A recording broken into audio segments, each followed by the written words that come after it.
Thank you. The next item of business is a debate on motion 16892 in the name of Marie Goujon on Land Reform Scotland Bill at stage 1.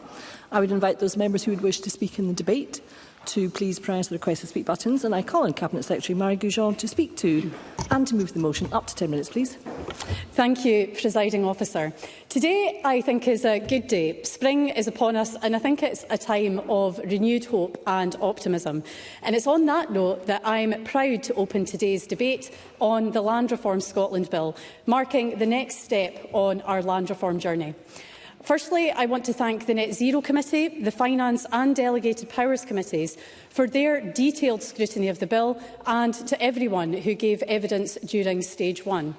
Hearing from a wide range of grassroots voices from right across Scotland has been invaluable, and I think it really is a mark of the strength of our Parliament. I look forward to working constructively across the Chamber as we progress this important legislation, and I hope that today we can all agree to support its general principles as the majority of the Net Zero Committee recommended in their Stage 1 report. Now, land reform has been a long-standing priority of this Parliament, indeed one of the driving forces which led to its reconvening in 1999. This bill marks the next staging post on that land reform journey, building upon the Land Reform Acts passed by successive Scottish governments. Now, I'm sure that members across the Chamber would join me in paying tribute to past and present members of our Parliament, our stakeholders and individual campaigners who have worked tirelessly to shape and implement positive and progressive land reforms, which have helped to create opportunities for communities and individuals right across our nation.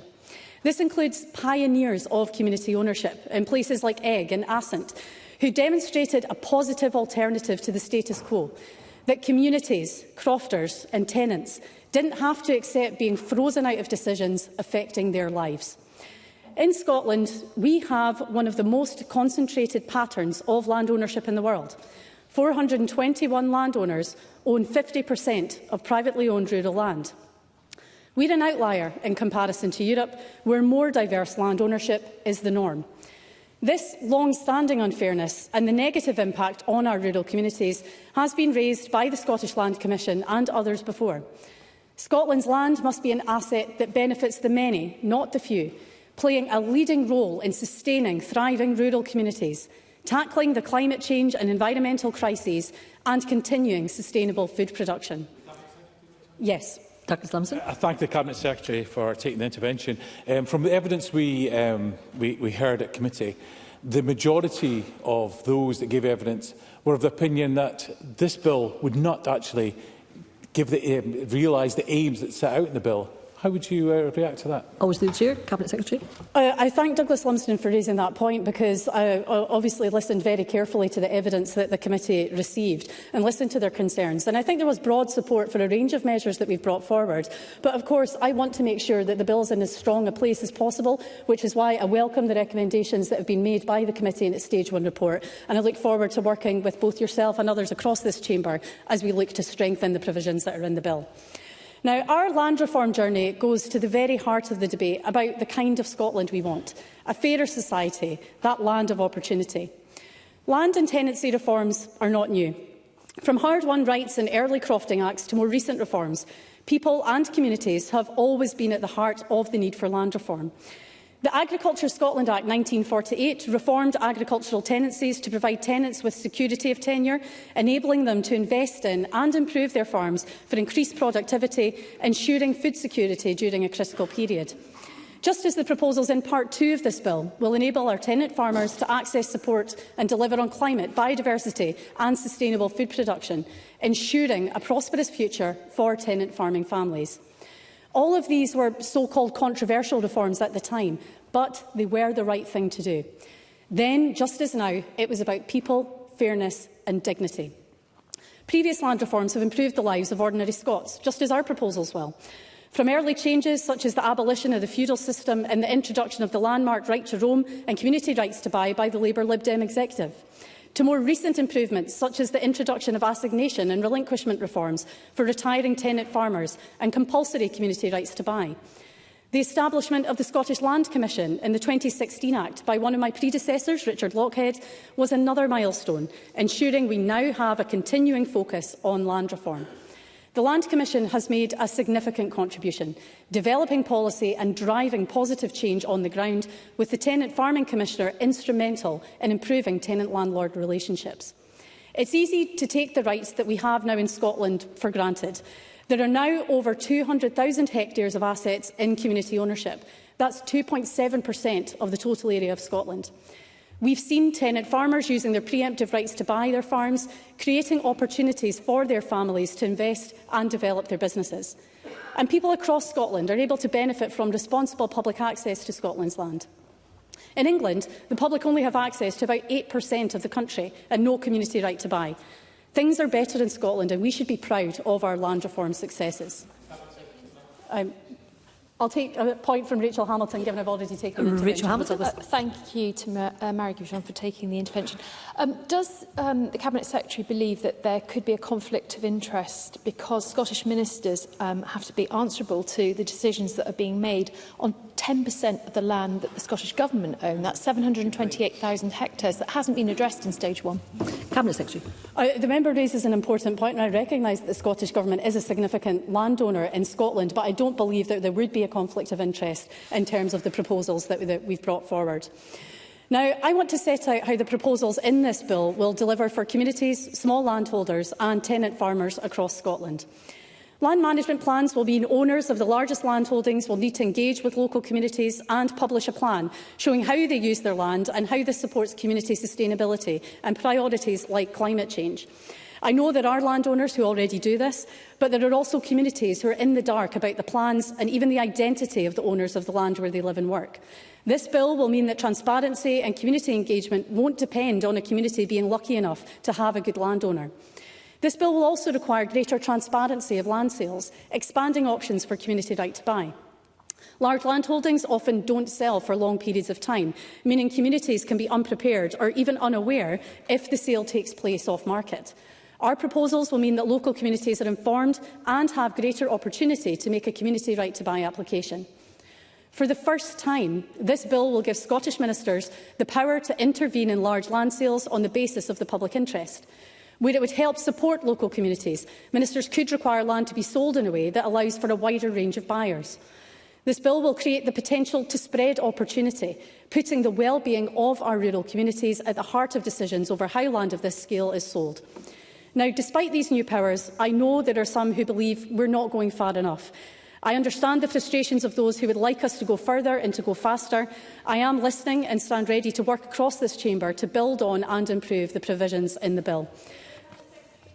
Yes, I will. Mercedes Villalba. I'm grateful to the Cabinet Secretary for taking an intervention on that point of going further. And does she recognise that, provided their bank balance is big enough, there's currently nothing to stop someone from buying up all of Scotland's land with no questions asked? And so isn't it time that that changed by introducing a presumed limit on how much land anyone can own? Cabinet Secretary.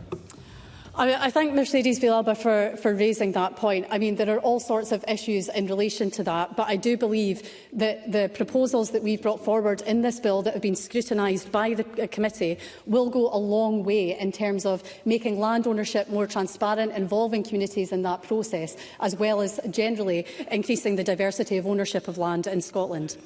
Now, I'm sorry, I do have to make progress. We have to recognise that reform must be carried out in a way that is fair to all parties, is supported by evidence and deliverable within the resources and current powers of this Parliament. Now, the measures in Part 2 are essential reforms which are needed to deliver equality of opportunity to Scotland's small landholders and tenant farmers. We want to offer our tenant farmers a future which we would want for ourselves, one with security and dignity at its heart. We want a vibrant tenanted sector, ensuring we have opportunities for the next generation. More diverse land ownership is not incompatible with these aims. All we have to do is look to Europe. Whether it's France or the Republic of Ireland, we have in them examples of how a vibrant tenanted sector can be achieved. The key difference is they have the fiscal powers necessary to encourage those changes. Now, I'll keep working with all partners and across this Parliament to ensure momentum continues to build a stronger, more resilient tenancy sector. This bill ensures that tenants today and those in the future have a level playing field, enabling them to deliver improvements to the land they farm to become more sustainable and productive, enabling tenant farming families to better access the new agriculture support and rural framework so they can play their part in delivering on key government priorities. After all, tenant farmers make up a quarter of Scottish farms. Our Part 2 provisions will mean that they are treated with fairness and dignity, including if they choose to leave their tenancies. And by modernising small landholder legislation, we are ensuring that no part of land tenure is left behind. The new model lease for environmental purposes, the land management tenancy, will provide a new tool for land management, enabling people and communities to undertake a range of hybrid land management activities through one lease, helping to achieve Scotland's net zero, biodiversity and sustainable and regenerative agriculture ambitions. The bill can't solve all the issues that are facing land tenure, many of which are out with our control, but we remain committed to delivering a fair and vibrant tenanted sector. Presiding Officer, in drawing to a close, land reform is a journey. This bill offers hope, it will deliver positive progress and in so doing build trust with the people of Scotland. I hope that we can come together today to stand behind the principles of this bill, those same principles that have been supported by successive governments since this Parliament was reconvened in 1999. And that's why I move the motion that the Parliament agrees to the general principles of the Land Reform Scotland Bill. Thank you. Thank you, Cabinet Secretary. I now call on Edward Mountain to speak on behalf of the Net Zero Energy and Transport Committee. Up to 9 minutes, please.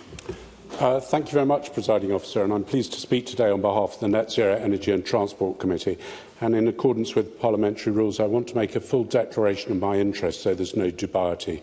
I declare I have an interest in a family farming partnership in Murray, as set out in my register of interests.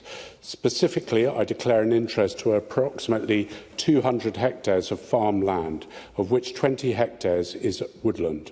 I also declare that I'm a tenant of approximately 200 hectares in Murray on a non-agricultural tenancy, and I have a farming tenancy under the Agricultural Holdings Scotland Act of 1991 of approximately 5 hectares. I also declare that I take sometimes grasslets on an annual basis. Thank you for allowing me to make that declaration, Presiding Officer. Firstly, I'd like to thank my committee colleagues for their diligent work in considering this bill. I also acknowledge the useful input from the Finance and Public Administration Committee and the Delegated Powers and Law Reform Committee. And I'd also like to thank especially our clerking team for their support, especially in getting the report out so promptly after it had been agreed. The committee began our work on this bill back in April last year, when we issued a call for views. Our oral evidence started in June, and we heard from 13 different panels of witnesses. We also got out and about in rural areas to meet people on the ground and held a successful panel event at the Royal Highland Show and held an online engagement event with tenant farmers. I'd like to thank all of those people who contributed to our work. The content of the bill is split into 2 distinct parts. Part 1 sets out new methods of land reform, and Part 2 relates to the leasing of land. Each part has raised separate issues, so I'm going to take these in turn. On Part 1, stakeholders were fundamentally split on a central intention of the bill to diversify land ownership. Those who were supportive of this highlighted that Scotland has a more concentrated pattern of ownership than most international comparators. They said this creates an imbalance of power and can stop rural communities feeling in charge of their own destinies. Their views was that reform has lost momentum and further changes needed to address this imbalance. Those opposed to Part 1 often considered it hard to justify the interference with property rights. They were also concerned that the bill would scare off investment. They considered large estates better able to deliver change at scale, making them assets in tackling the twin climate emergency and biodiversity crisis. I would if I've got time, Presiding Officer. There's very limited time. Mercedes Vialba. Very grateful for Mr Mountain taking the intervention. Would it be fair to say that those who opposed tended to be representatives of those who own large land in Scotland? Edward Mountain. Well, of course, that's not entirely true, because some of the people that opposed were people who managed land holdings across Scotland, whether it be for the private or indeed the public sector. Now, whether stakeholders were supportive of further land reform or not, there was a consensus that the bill, as drafted, risked not delivering on its aims. There was a clear fear that the proposed changes proposed would be burdensome and bureaucratic without delivering any real benefit. In terms of the detail of the bill, the committee is supportive of the provision to allow Scottish ministers to create community engagement obligations. However, only a majority of the committee think that the landside threshold for community engagement obligations, which for Mainland Estate is 3,000 hectares, is too high. The committee has not agreed on the appropriate thresholds regarding land holdings to allow the bill's obligations to kick in. However, we do agree these thresholds, when adopted, must be kept under review by the government. One community engagement obligation already set out in the bill is for large estates to produce land management plans. The committee is supportive of these as they could create an accessible one-stop shop for information about large parcels of land, which would improve transparency about estate ownership and use. The provision of Part 1 gained clear support. This provision of Part 1 gained clear support. But we have plans not to allow this to become a box-ticking exercise with a long list of things to say in those plans that may take out the local and distinct tailored elements that are required to make these plans truly useful documents. We also heard concerns about the potential cost to estates of producing plans. Now, it's difficult to assess these concerns fully when the details of the obligations of what will be set out in the plans will not be set out till later in regulations. Therefore, the committee was not in a position to assess the unknown. That's why our report recommends that additional Parliament scrutiny of regulations that set out community obligations are brought forward. The committee supports the principle of extending communities' right to buy land. However, the changes made in Section 2 are unlikely to accomplish much on their own. A wider review of the community right to buy is indeed underway, and we are disappointed that this was not completed before this bill was introduced. It would have been much more useful to consider it in this area in the round. We also support giving the Scottish ministers the ability that large land holdings should be sold in lots. However, the basis on which these decisions will be made is unclear.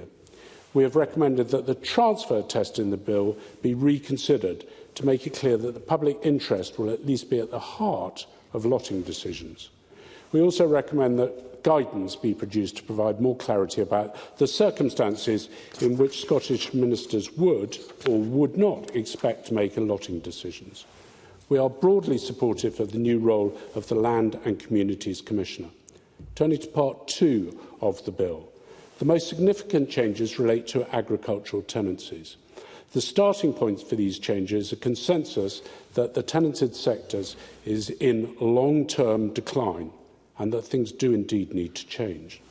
Taken together, the changes in the bill could be said to rebalance the landlord-tenant relationship by giving more rights to tenant farmers. However, some stakeholders thought these changes would make owners even more loath to offer tenancies in the first place. We are deeply concerned about the risk of further decrease in the agricultural tenancies, so have recommended broader consideration of how to actively encourage the leasing of land for agriculture. Now, while we support most of the individual parts in Part 2 of the bill, we did recommend that the Scottish Government consider how best to proceed with the provisions on resumption. Resumption is when the landlord takes back part of the tenancy.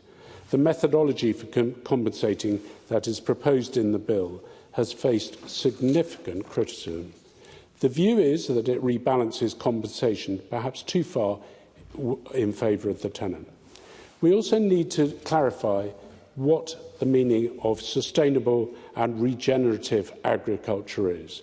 This is a central feature of the many of the changes in Part 2 of the bill, but is as yet undefined. This is a familiar discussion for those who are involved with the new Agricultural and Rural Communities Act. It requires a code of practice to be created, providing meaning to the term. Would you let the motion give way briefly? I think I'm short of time, but I would like to, Presiding Officer, if I have time. There's a limited bit of time in hand at the moment. Fergus Ewing. The bill proposes legal measures which I gather would be applied retrospectively. Is the committee at all concerned that that might contravene ECHR, as indeed was in the case of the Agricultural Holdings Act 2 decades ago? Edward Mountain. I think the committee were more concerned that constantly changing retrospectively agricultural tenancies could cause problems on the letting of land in the future, because it gave landlords no surety that what they had agreed with a tenant would be carried forward.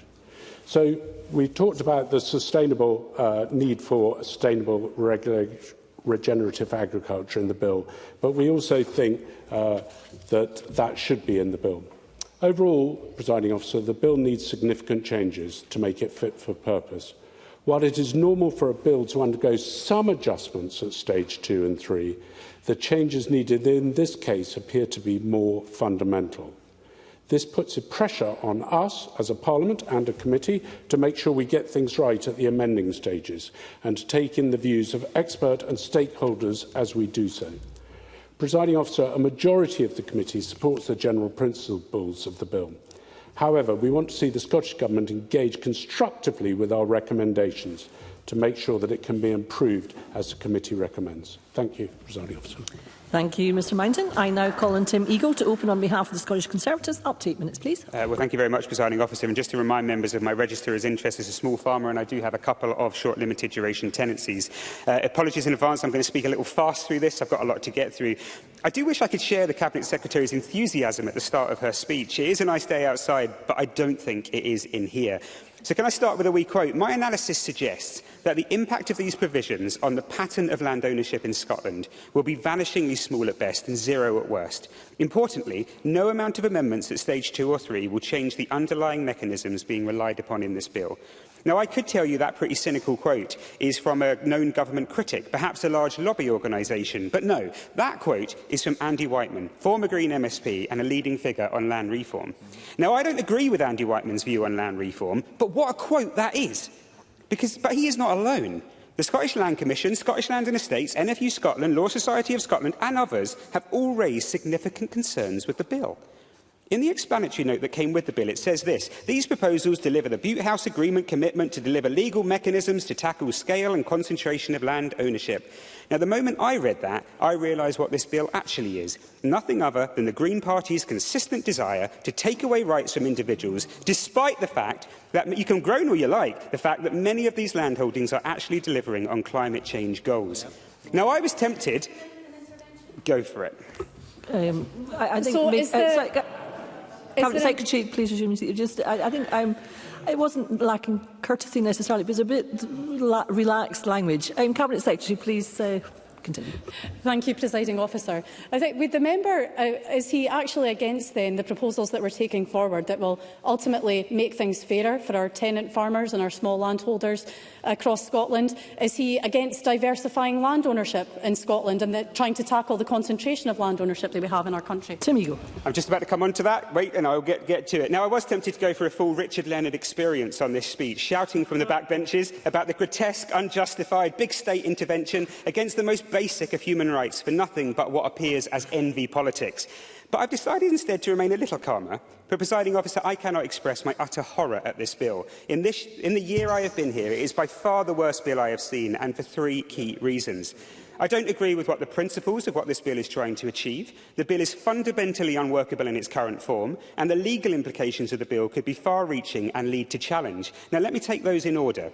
Firstly, the bill, and for that matter large parts of land reform, seems to be to make a major assumption that owning a large landholding is inherently wrong, or perhaps that large landowners do not care, I'm sorry I haven't got time, apologies for that though, about the land they manage or in the communities they are part of. But my experiences are somewhat different. I know landowners that have given plots of land for local people to build a house at next to nothing in cost, large landholdings that are leading the charge on peatland restoration, large landscape projects projects along rivers, tree planting, land for community projects.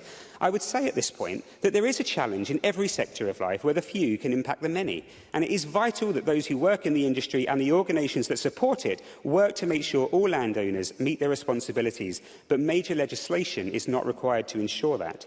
Now, secondly, the bill is fundamentally unworkable in its current form.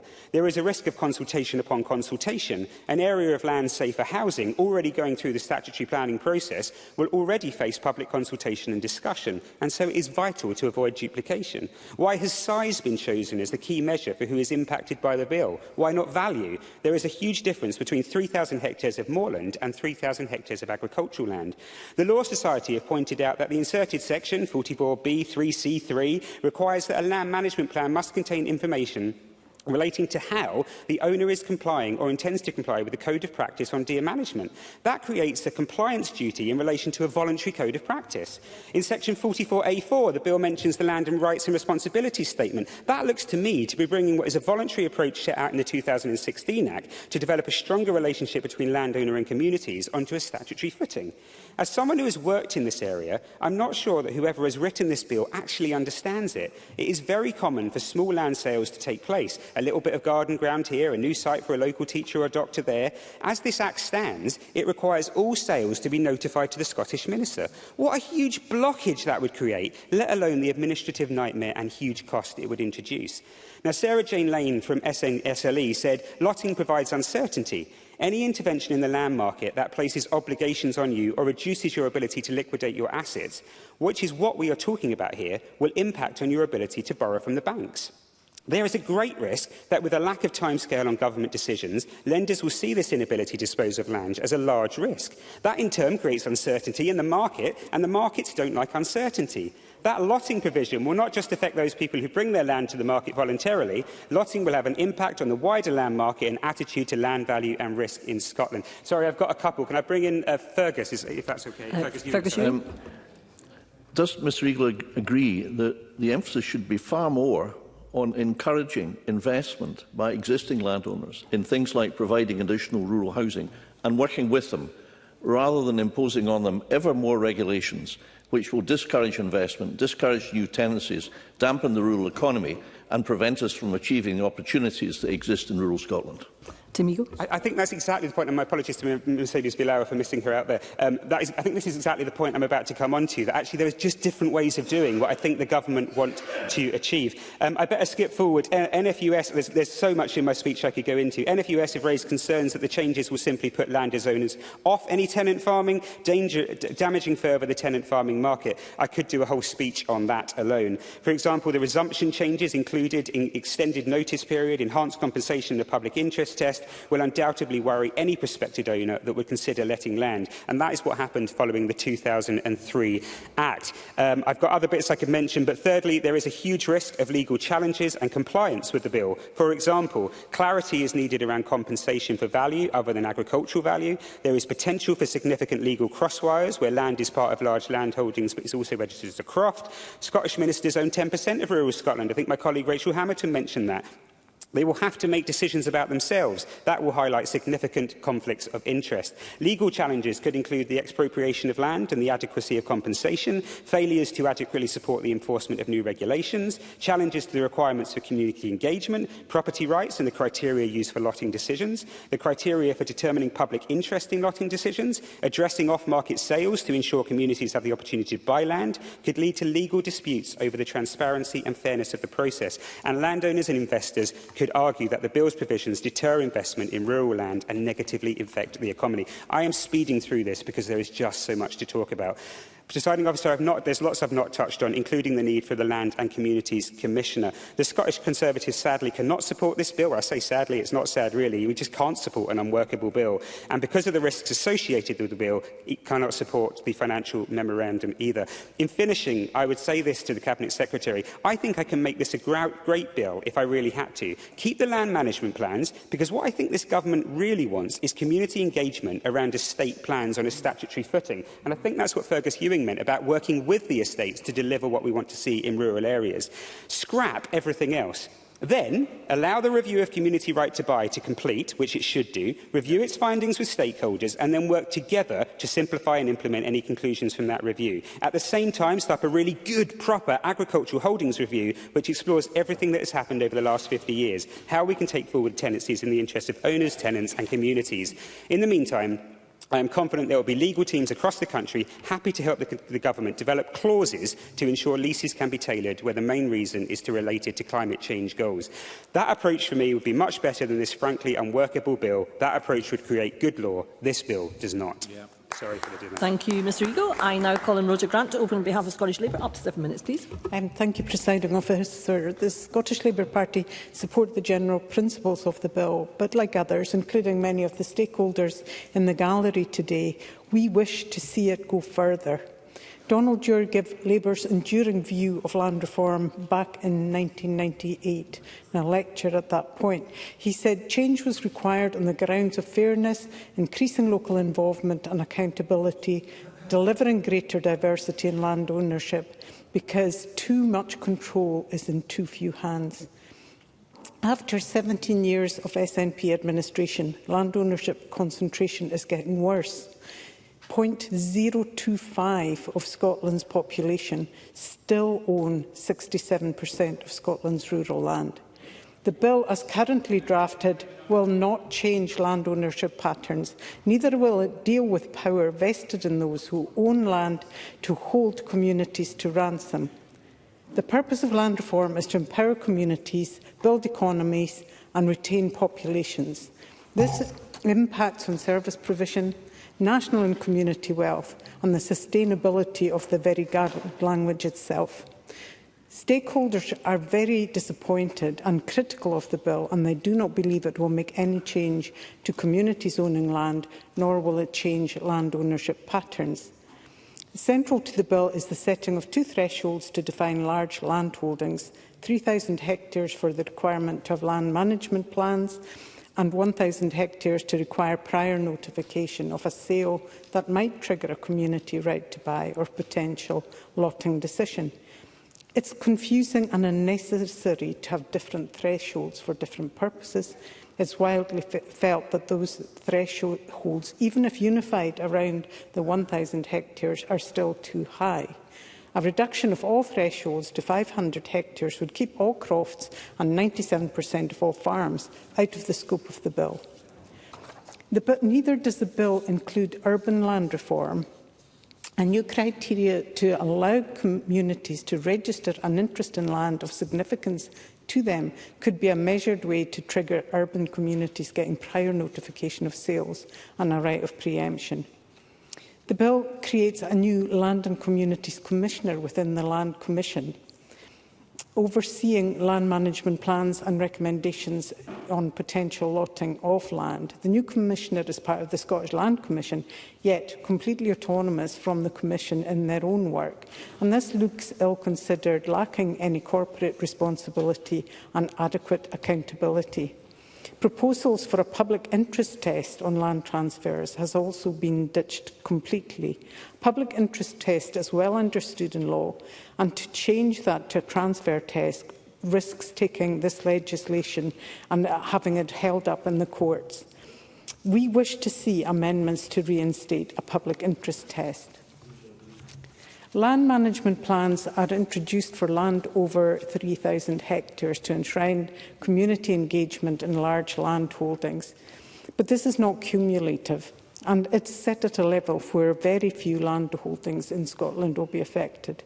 A fine of £5,000 for not producing a plan will not incentivise compliance.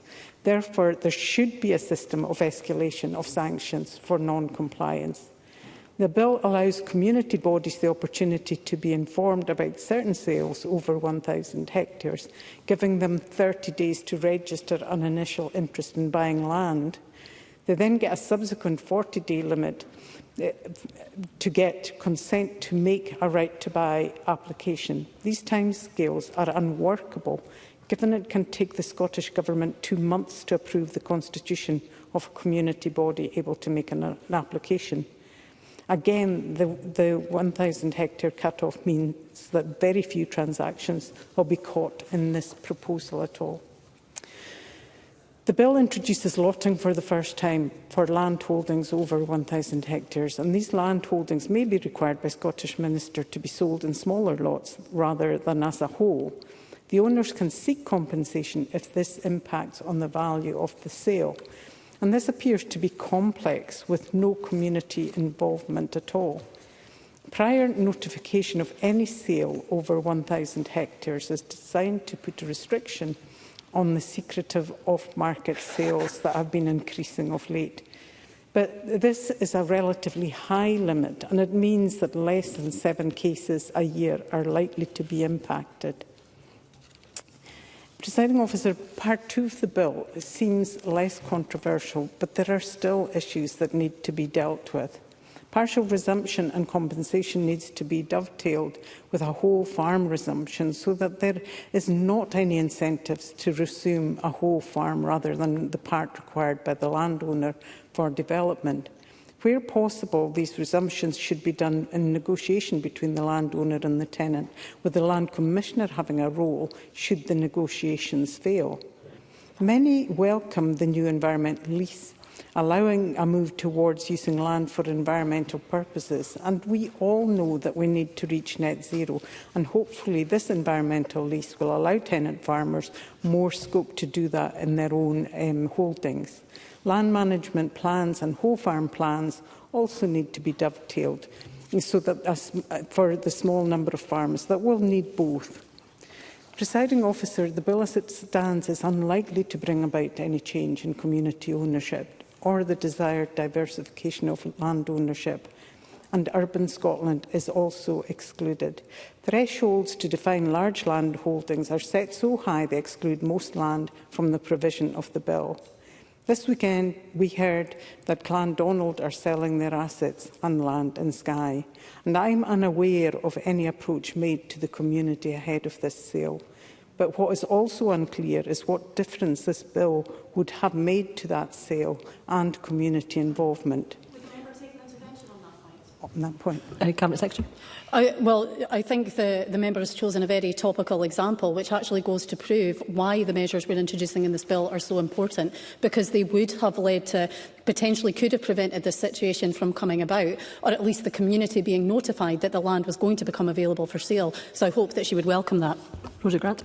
I would sincerely hope that that would be the case, but the timeframes within the bill would make it nigh on impossible for a community with no knowledge of that sale coming up to be able to act in time, and maybe she will reflect on that to make sure that communities have the time.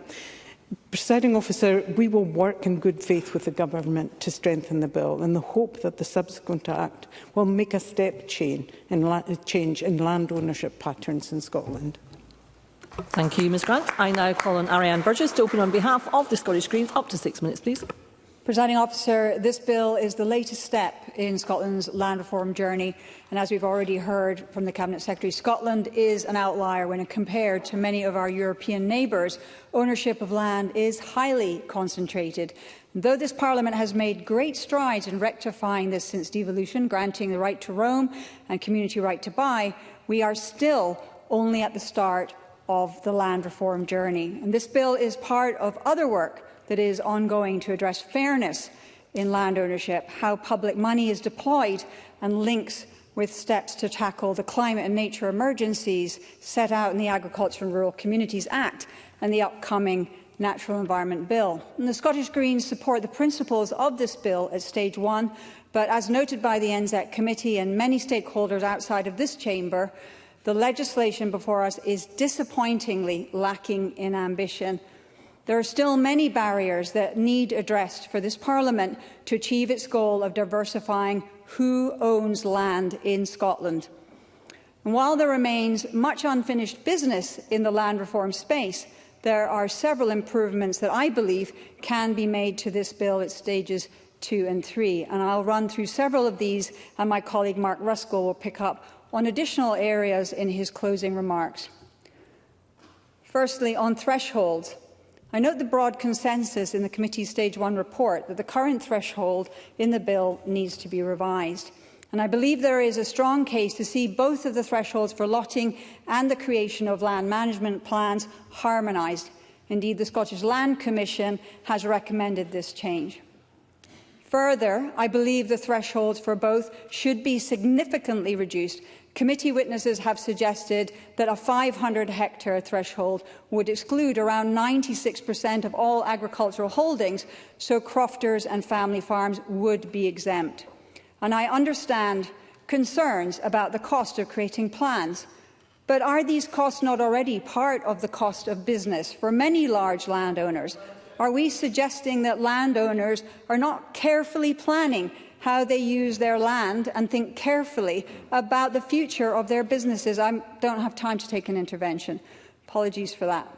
On the threshold for allotting decisions, again, I firmly believe a lower threshold is the only way the bill before us will have a significant chance of diversifying land ownership in Scotland. However, as it stands, the allotting process is somewhat orphaned in the bill. What will ministers take into account when making allotting decisions? How we know the decisions are benefit to the public as a whole? And that brings me to the matter of the public interest, something that I know the committee has discussed at length. I agree with those witnesses who have suggested that the transfer test in the bill must be replaced with a public interest test, and urge the Cabinet Secretary to continue her consideration of this. And this was what the government consulted on, and this is what was supported by 72% of respondents. Lotting provisions must also include safeguards to prevent lots simply being brought back together at a later date. And I also question the rationale for not including contiguous land holdings here. It must be clear that lotting decisions are made on the basis of achieving the public interest test. And I'm keen that we see a definition of the public interest spelled out on the face of the bill. Turning to land management plans, commonly known as LMPs, this is an idea with much potential, particularly for progressing action to meet our climate ambitions and to restore Scotland's nature. However, some key changes are required to strengthen these provisions. First, we need to see a requirement for LMPs to be implemented. Otherwise, it really is reduced to a bureaucratic exercise. And cross-compliance can help here, and Mark Ruskell will say more on this in closing. It should also be made clear how plans have taken the views of the community into account. Community consultation should not simply be a tick-box exercise, but given serious consideration. And the 5-year limit timescale of a plan also needs to be reconsidered, particularly for changes in land use that would benefit the environment. From tree planting to habitat restoration, several years, in fact decades, are often needed for these changes to take root. And we need to see longer duration of LMPs and for their objectives to be locked in for successive owners. We have seen this in the past for forest dedication schemes, and we need the same here. The bill should also be updated to make it clear that LMPs should take into consideration not only how biodiversity can be enhanced, but support efforts to restore natural processes at scale.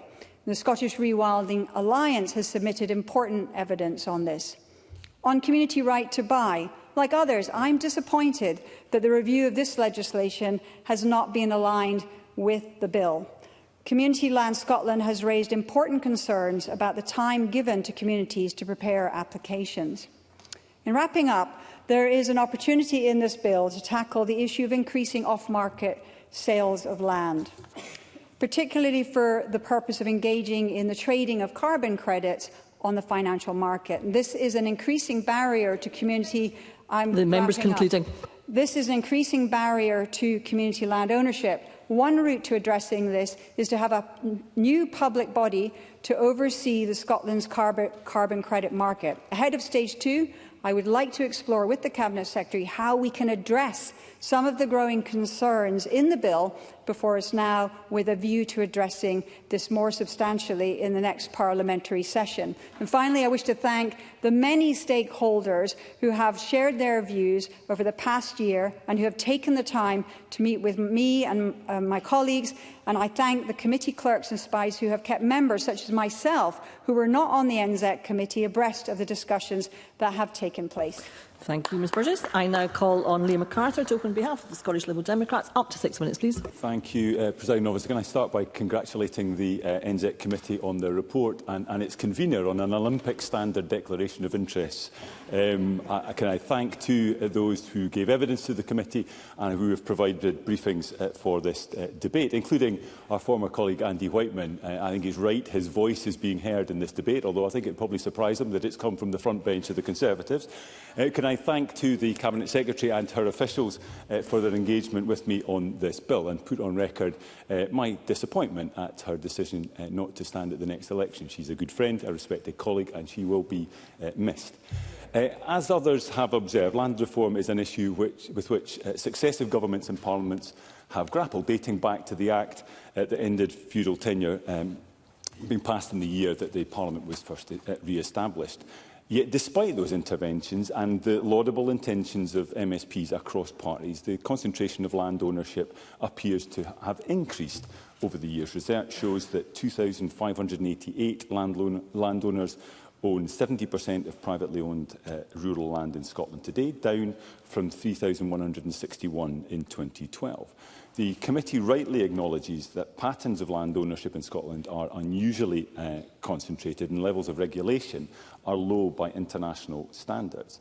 Now, I accept that it's not solely a question of ownership, but also how land is used that matters. Even so, these figures suggest that land reform has to date fallen short and, as the committee suggests, lost momentum.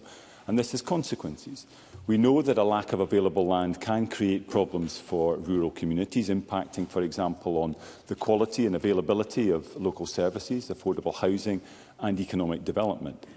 That said, it's also important to acknowledge in this debate that rural landowners and land managers are often at the forefront of efforts to tackle climate change, restore nature, while also producing food and providing jobs and economic growth. Indeed, big is not necessarily bad, with estates of scale often delivering wider public goods. So any legislation must... I'm not going to take an intervention, I'm afraid, Ms Villalba.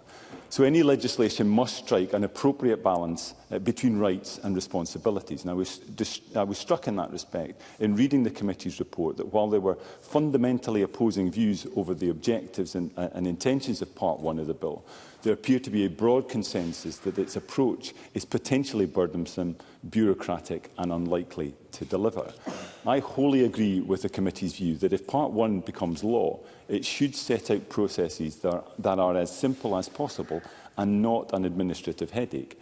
That is the best, if not the only way, to actually deliver the positive change people and communities expect and require.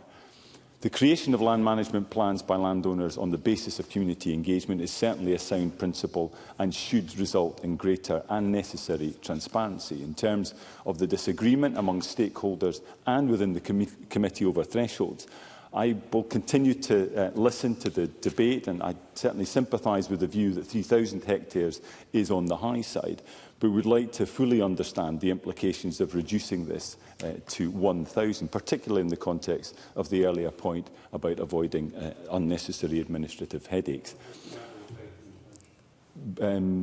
Briefly, yeah. Edward Blanton. Thank you. And I think the point, Presiding Officer, the members just made about reducing the size of land for management plans interesting, but it's the costs, I think, that are interesting. Once you get to small-scale farms of 1,000 hectares or below, funding £10,000 for a management plan every 5 years is prohibitive. I wonder if the member agreed. Liam MacArthur. That would certainly be a concern I would have. Whether you would refer to a 1,000-hectare farm as a small-scale farm would be open to debate. As I say, I think we need to fully understand how this is going to impact and who it will impact. On balance, I think the committee is right to recommend the government keeps this issue under review for those very reasons. Like the committee, Scottish Liberal Democrats are also supportive of extending community right to buy as a means of further empowering and revitalising communities.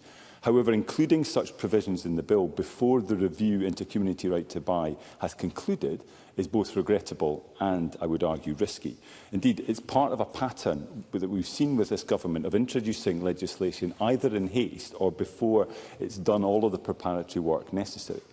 On the proposal for lotting, I think that this makes sense if we are to achieve greater diversification of ownership. But again, I support the committee's call for the transfer test to be revised and ensure it's driven, very much driven, by public interest.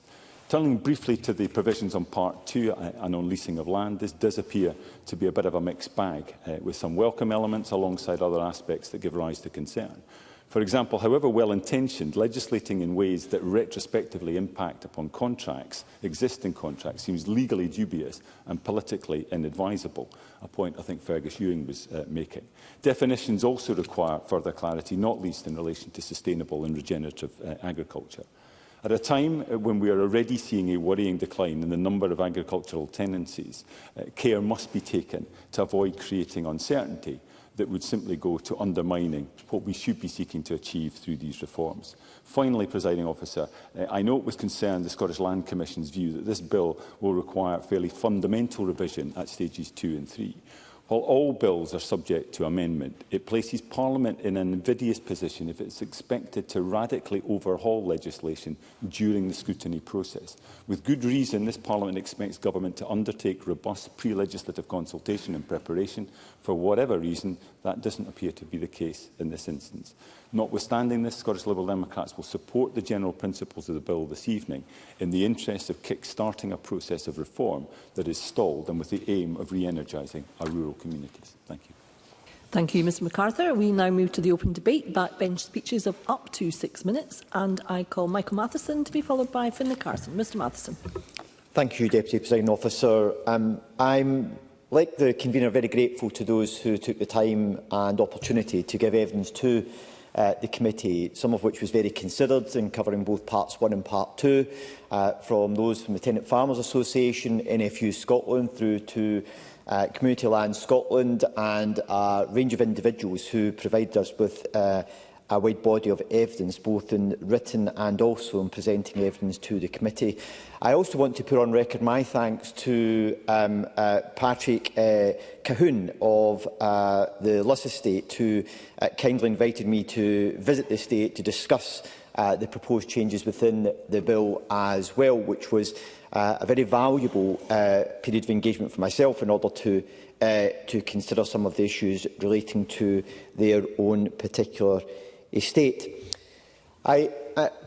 Deputy Presiding Officer, I want to pick up on a theme that a number of members have highlighted, and that is that one of the things that has been a thread of policy running through this Parliament over the course of the last 26 years has been the issue of land reform. We have, I think, as the Cabinet Secretary rightly said, been on something of a journey over almost or more than a quarter of a century now in this Parliament. And at times, some of the debate around land reform in Scotland has been very politically divided, with very stark divides on positions which have been taken by individuals and parties in the course of that debate. I can recall the first debate we had on the 2003 Act, which, in considering it through Parliament, became very politically polarised during the course of its debate. And I, in particular, recall, I think correctly, the late Phil Galley, who, during the course of his contribution in Parliament, described the then 2003 Act as a Robert Mugabe land grab policy. Now, I know that I don't think any of the members on the Conservative benches served with Phil Galley, but for those of us who have been here for a few years, Phil Galley was often very adept at using colourful language and describing various issues of concern. However, I'd like to say, with all due respect to Phil, I think history will show that he was wrong in terms of the 2003 Act, in terms of what it contributed. I'll give way to Mr Ferguson, Mr Ewing, who I suspect was involved in that debate back. Fergus Ewing? Well, his suspicion is correct, and I feel I should stand by the memory of my friend and the much missed the late Phil Galley. But to be fair to Mr Galley, is it not the case, Mr Matheson, that a provision in that Act, namely that there be retrospective changes to limited partnerships was deemed by the courts to be confiscation of property and therefore contrary to, in contravention of, in breach of, Article 1 of the first protocol of the ECHR. And all these officials at the back should be looking at their law books to see if history will not repeat itself here. Michael Marston. I'm not disputing a position the courts have taken on a particular provision within the bill. However, I do think that history will show that, in general, he was incorrect. And despite the political sabre-rattling often goes on when it comes to land reform legislation, I think there is a broad consensus. Now, I know there is a broad consensus on the need for continued reform as well. I think it is also worth reflecting on the progress that has been made to date, because if one of the primary objectives is to seek to reduce the concentration of land ownership in Scotland and to see greater diversification of ownership of land in Scotland, despite the repeated pieces of legislation that we have had over the last 25+ years, very limited progress has been made. There have been some community buyout projects which have been successful, but I think, as Liam MacArthur pointed out in his own contribution, is that land ownership continues to be very much concentrated in few hands, and the work by Andy Whiteman demonstrates that very clearly. Can I also say that I think the recommendations that have been made by the committee are very much focused on seeking to strengthen the bill, and I think if the government are minded to take forward some of these recommendations, it will significantly improve the bill and what it is seeking to achieve in moving forward as well. I want to touch on three particular areas where I believe and I would hope that the Minister would be open to further consideration in amending at stage 2. The first is in relation to the public interest test provision, which I understand the Government's position is that a combination of the lotting provisions and the transfer test provisions ultimately delivers a public interest test provision within the bill. However, the original consultation was very clear on the need for a public interest test, and I hope that we can look at putting a public interest test policy objective on a statutory footing within the bill itself. The second area is in relation to sites of community significance, which I think there is provision that we could go further for within the bill in order to put in place a very clear procedure and criterion around exactly how applications for sites of community significance could be provided.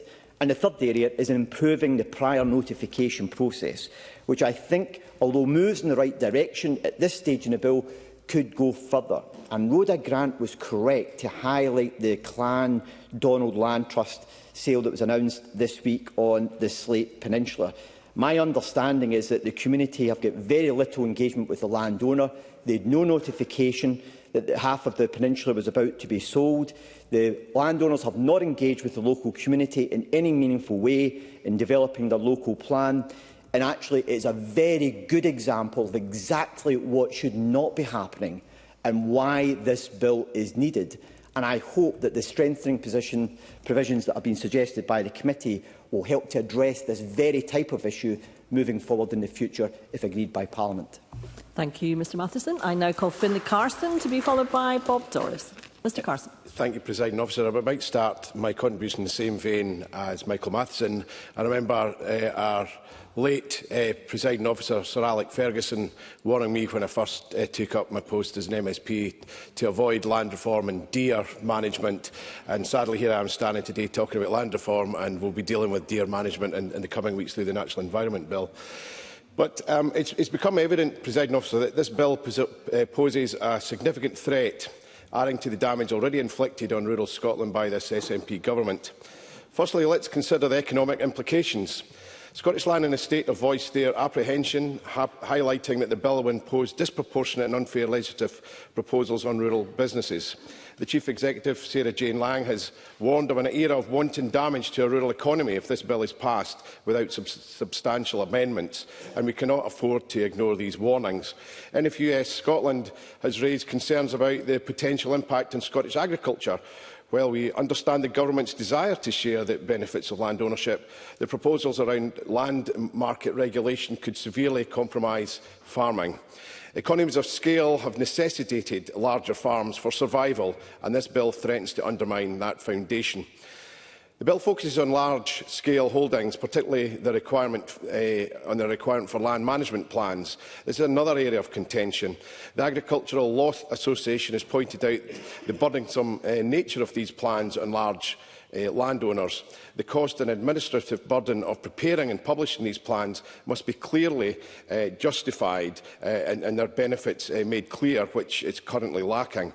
Additionally, SLE supports improving transparency around land ownership and use, but believes changes must be made to reduce costs and increase associated timescales.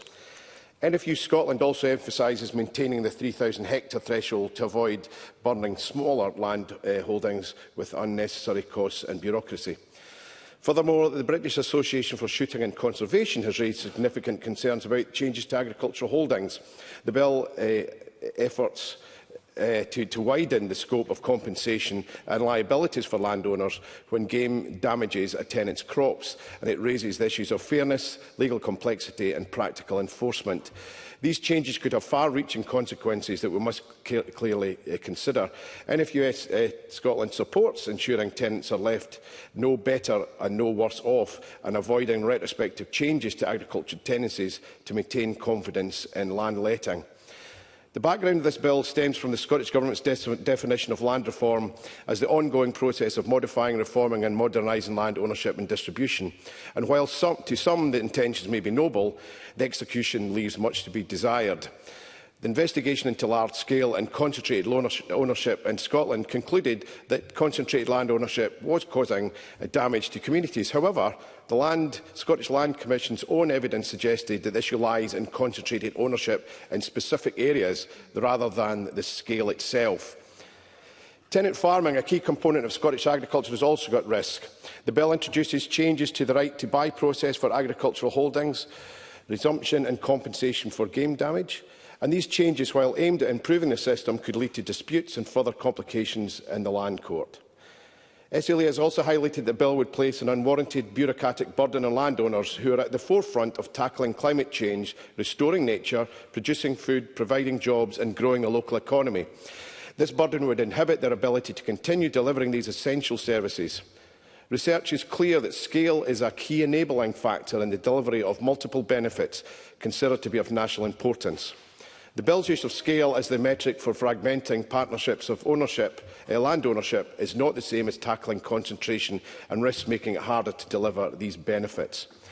It may well be possible to meet the Scottish Government's original objectives of greater transparency and community engagement without inflicting the damage to rural businesses at the taxpayers' expense that this bill threatens.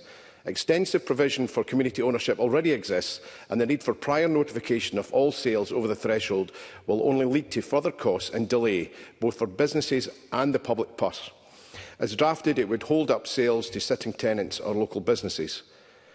The lot-in provisions are both alarming and unworkable and could lead to taxpayers being lumbered with substantial compensation payments while wreaking havoc with the land market and killing Scotland's natural capital investment market. There is no demand for this and it must be scrapped. Part 2 of the bill.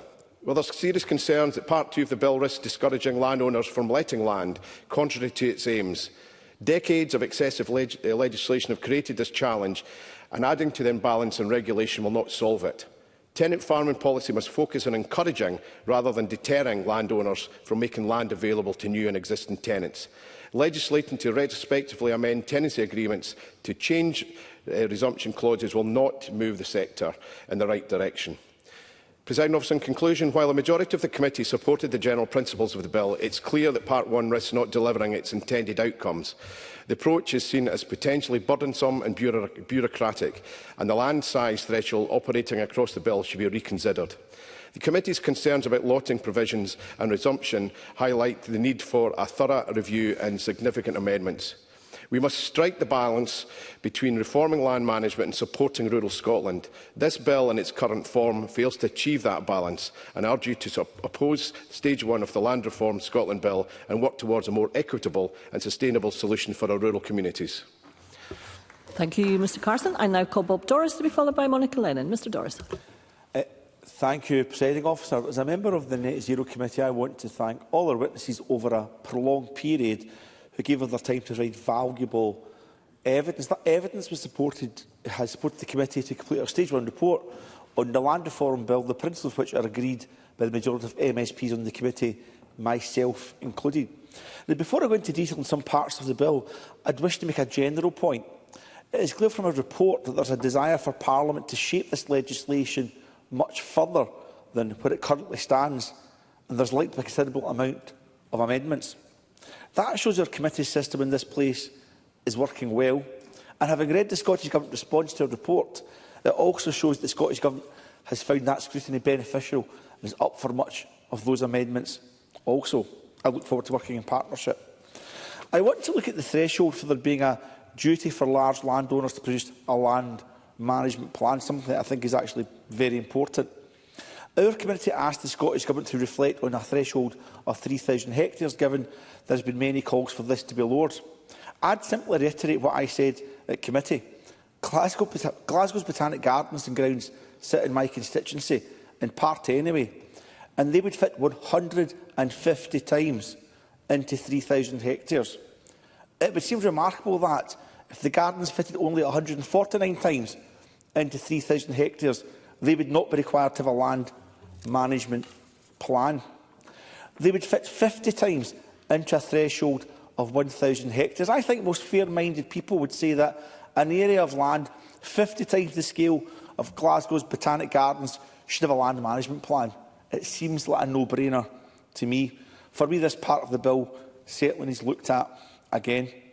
The Scottish Government has said that such a reduction would double the number of large holdings to 700 required to develop such a plan.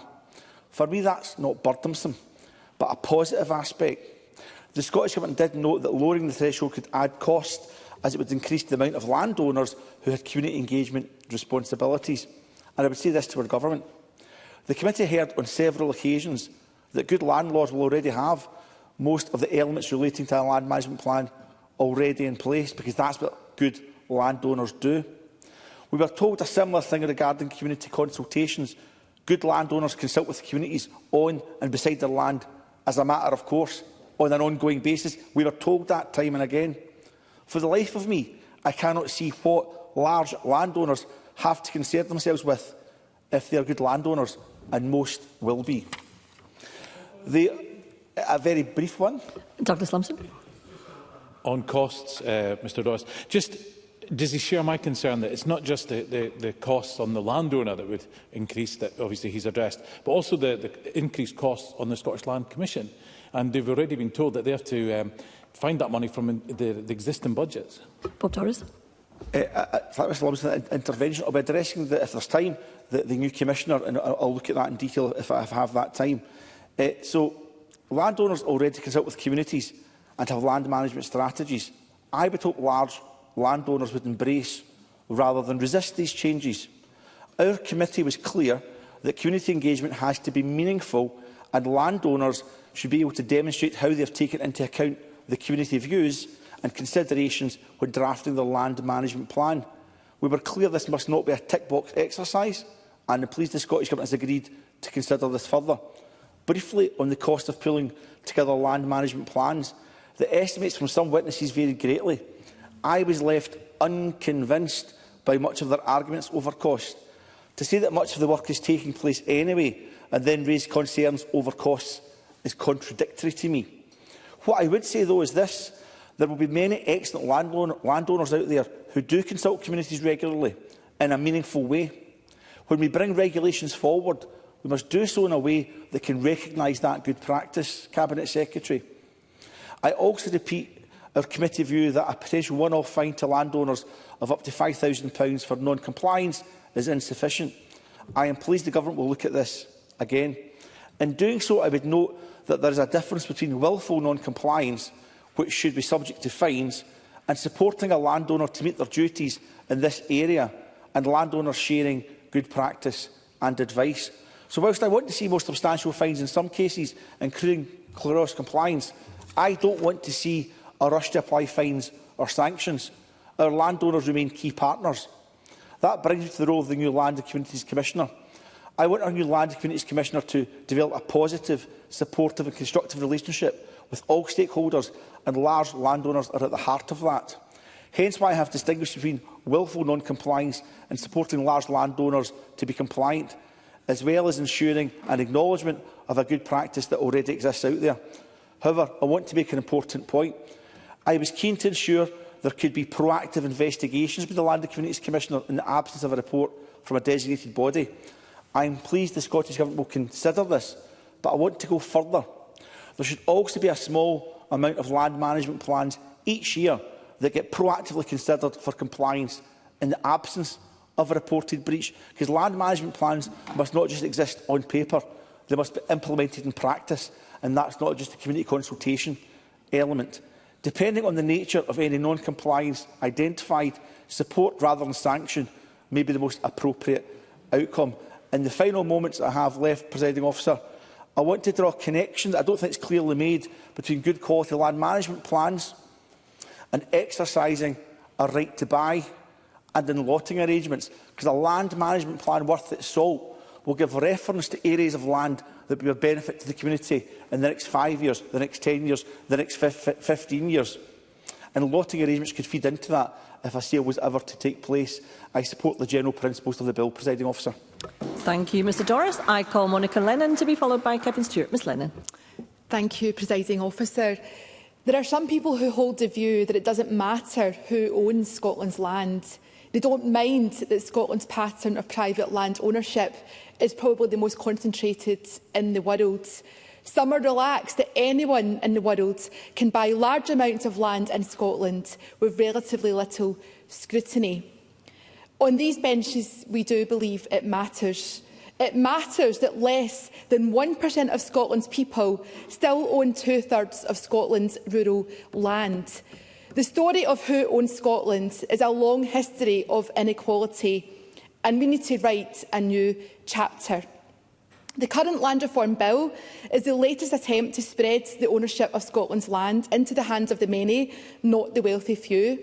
And Scottish Labour absolutely supports the principles of the bill, because we know that land reform is a journey that is far from over.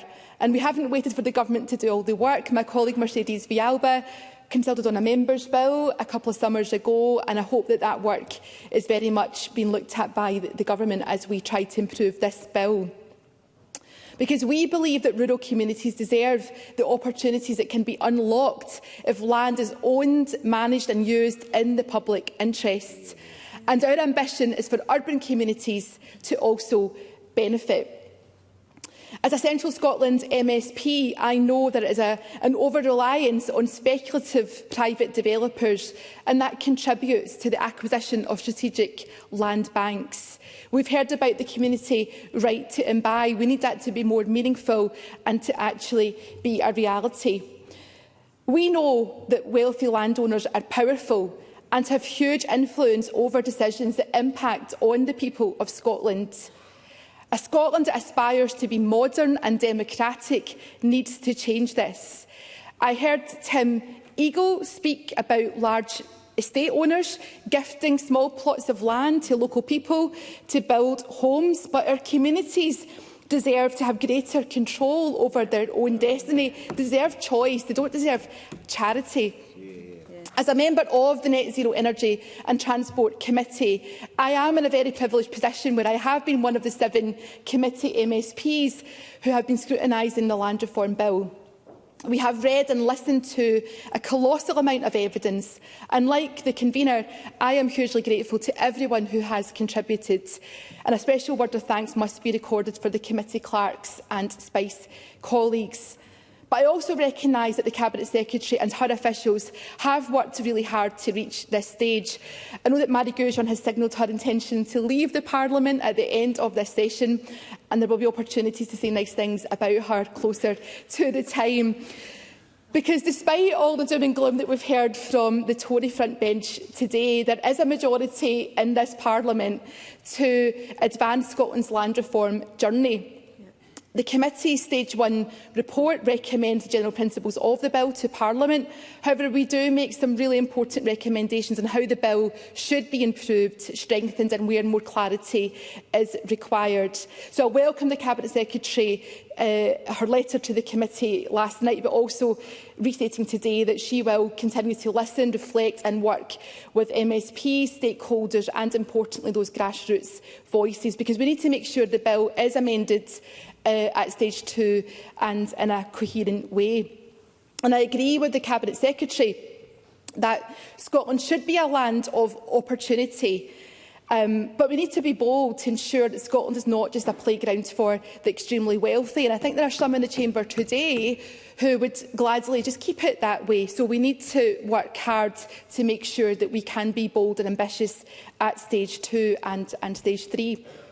My colleague Rhoda Grant, who also attended Stage 1 sessions and has championed land reform throughout her political service, has set out areas where Scottish Labour will seek to improve the bill. And that includes on public interest tests, and I was really glad to hear Michael Matheson speak about that too, because I think the government does need to have a bit of courage in this area and has to be bolder. Rhoda Grant also talked about areas that Scottish Labour will bring forward amendments or support others, particularly in relation to thresholds and lotting, and on the role of the Land and Communities Commissioner, because we believe that the Commissioner should have the ability to proactively investigate potential breaches of community engagement obligations. And I'll take a brief intervention. Fergus Ewing. Well, I'm grateful to Monica Lennon. Does she? There are obviously some landowners do act against the interests of communities, a small number. But does she also accept that a very large number actually very often do far more to contribute, to invest in, to support and develop businesses, people, individuals in their communities than the public sector does? And we should surely encourage that rather than take measures which risk it coming to an end.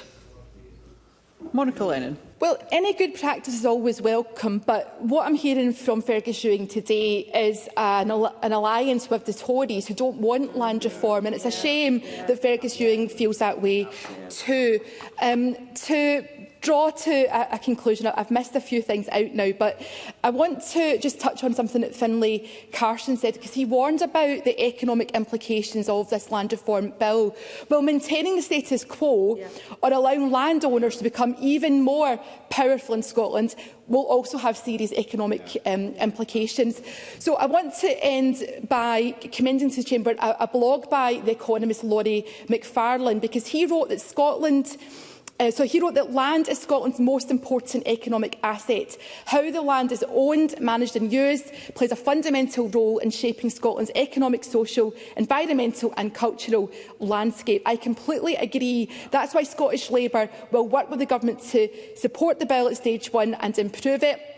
But, Presiding Officer, this is not Scotland's first land reform bill. I don't think it should be the last. We can improve this bill, but the next Parliament will have to go further, be bolder, because Scotland's land reform journey has many miles to travel yet. Thank you. Thank you. And I call Kevin Stewart to be followed by Rachel Hamilton.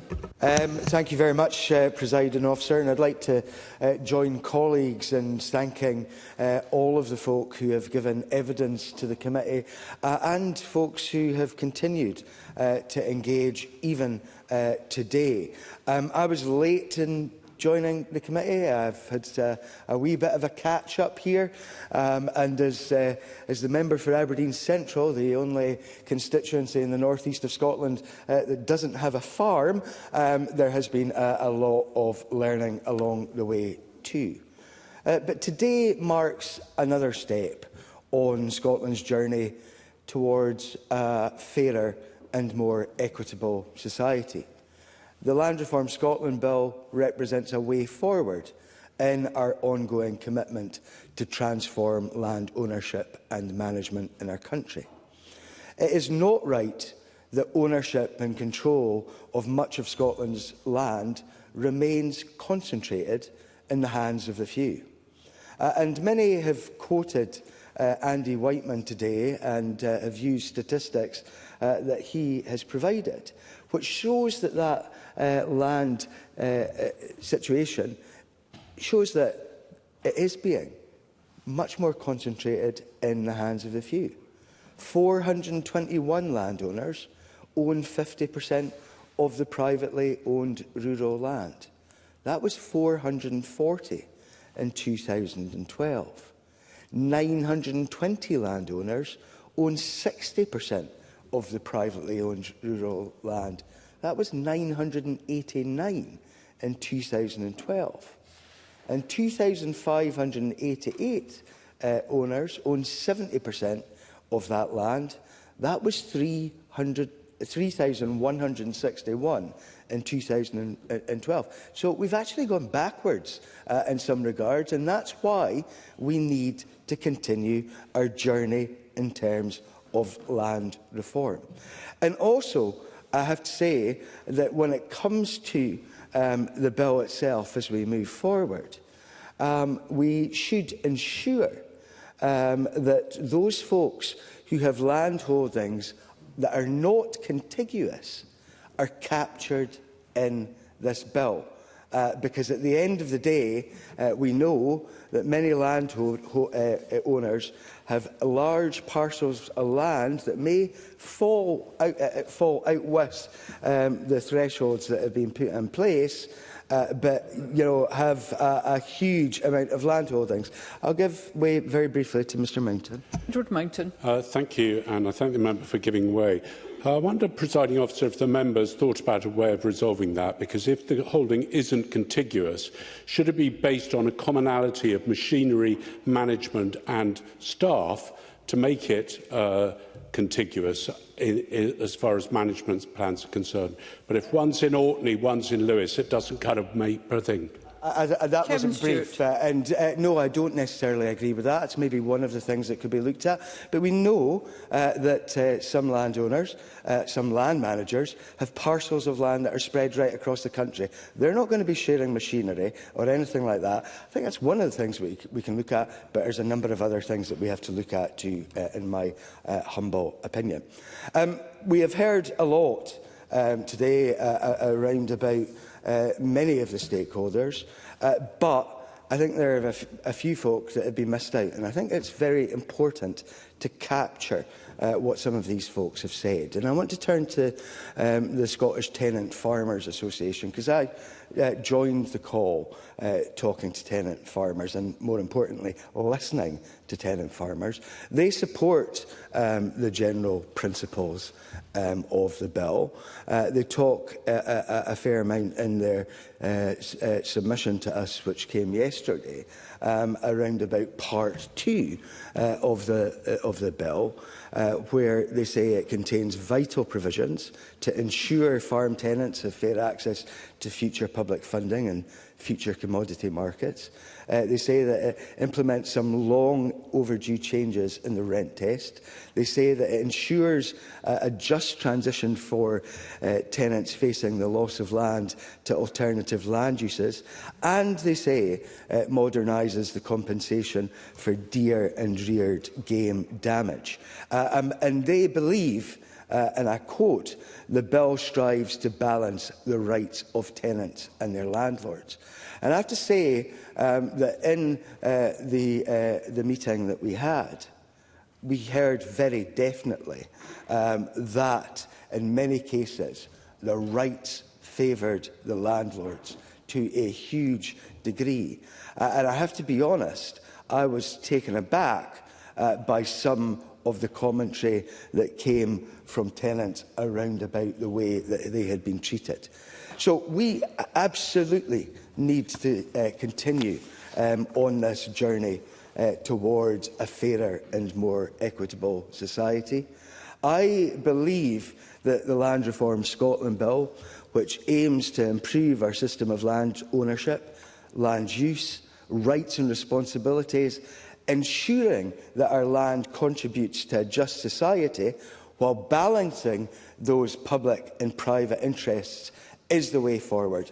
And I hope that we can continue engaging with the Cabinet Secretary on this issue and get this right for all of the people of Scotland. Thank you, Mr Stewart. And I call Rachel Hamilton to be followed by Emma Roddick. Thank you, Presiding Officer. Before I start, I'd like to thank the work of the committee and the work of the clerks on preparing the Stage 1 report. The Land Reform Bill, as it stands, proposes several radical changes to land management in Scotland. And in its current form, this bill poses a threat to rural Scotland and will have unforeseen consequences for the wider rural economy. Presiding Officer, this bill goes against evidence-led policy making and fails to recognise the key drivers of rural Scotland. With Rachel Reeves' spring statement today likely to affect the Scottish budget in the future, we do have to consider that the rural economy is so important and more important than ever. Stakeholders in the rural sector have raised endless concerns throughout the processes and the pitfalls of the bill. My colleagues have already highlighted some of their concerns here today. They've told us that the bill is unworkable and it doesn't achieve the aims of the government. When Doug Lumsden intervened on the Cabinet Secretary, he highlighted that 8% of respondents to the Net Zero Committee calls for views thought the bill just fulfils the Scottish Government objectives, which means the majority of people believe it doesn't. I genuinely hope the Cabinet Secretary in her offer will in good faith engage cross-party to shape a more pragmatic aim to the bill. But in the case of what we've heard today, isn't it just the case that the SNP, Labour and Greens all are absolutely obsessed with who owns the land rather than how the land is used? It's a sort of a socialist attitude. No. There are some bad actors, as Fergus Ewing has highlighted, but in the main, it's the landowners. It's not the landowners that are flawed, it's the actual bill that is flawed. Presiding Officer, turning to the detail of the bill, there are several problematic areas which have been highlighted by my colleagues, and I'll aim to cover those in the time that I have. We're concerned about the complexity, the bureaucracy of land reform process, as noted in the Stage 1 committee report. Critics have said that the land management plans increase burden on landowners by introducing red tape, making it harder for people to manage their land more effectively. This will have severe consequences for food security, nature targets, investment and the wider rural economy. Additionally, there are serious concerns from rural stakeholders and legal experts that Part 1 would interfere with property rights, which may prove yet another costly legal battle for the SNP. Again, it was highlighted by Fergus Ewing that a public interest test may be incompatible with the ECHR, as it could interfere with the legitimate property rights and there could be legal challenges.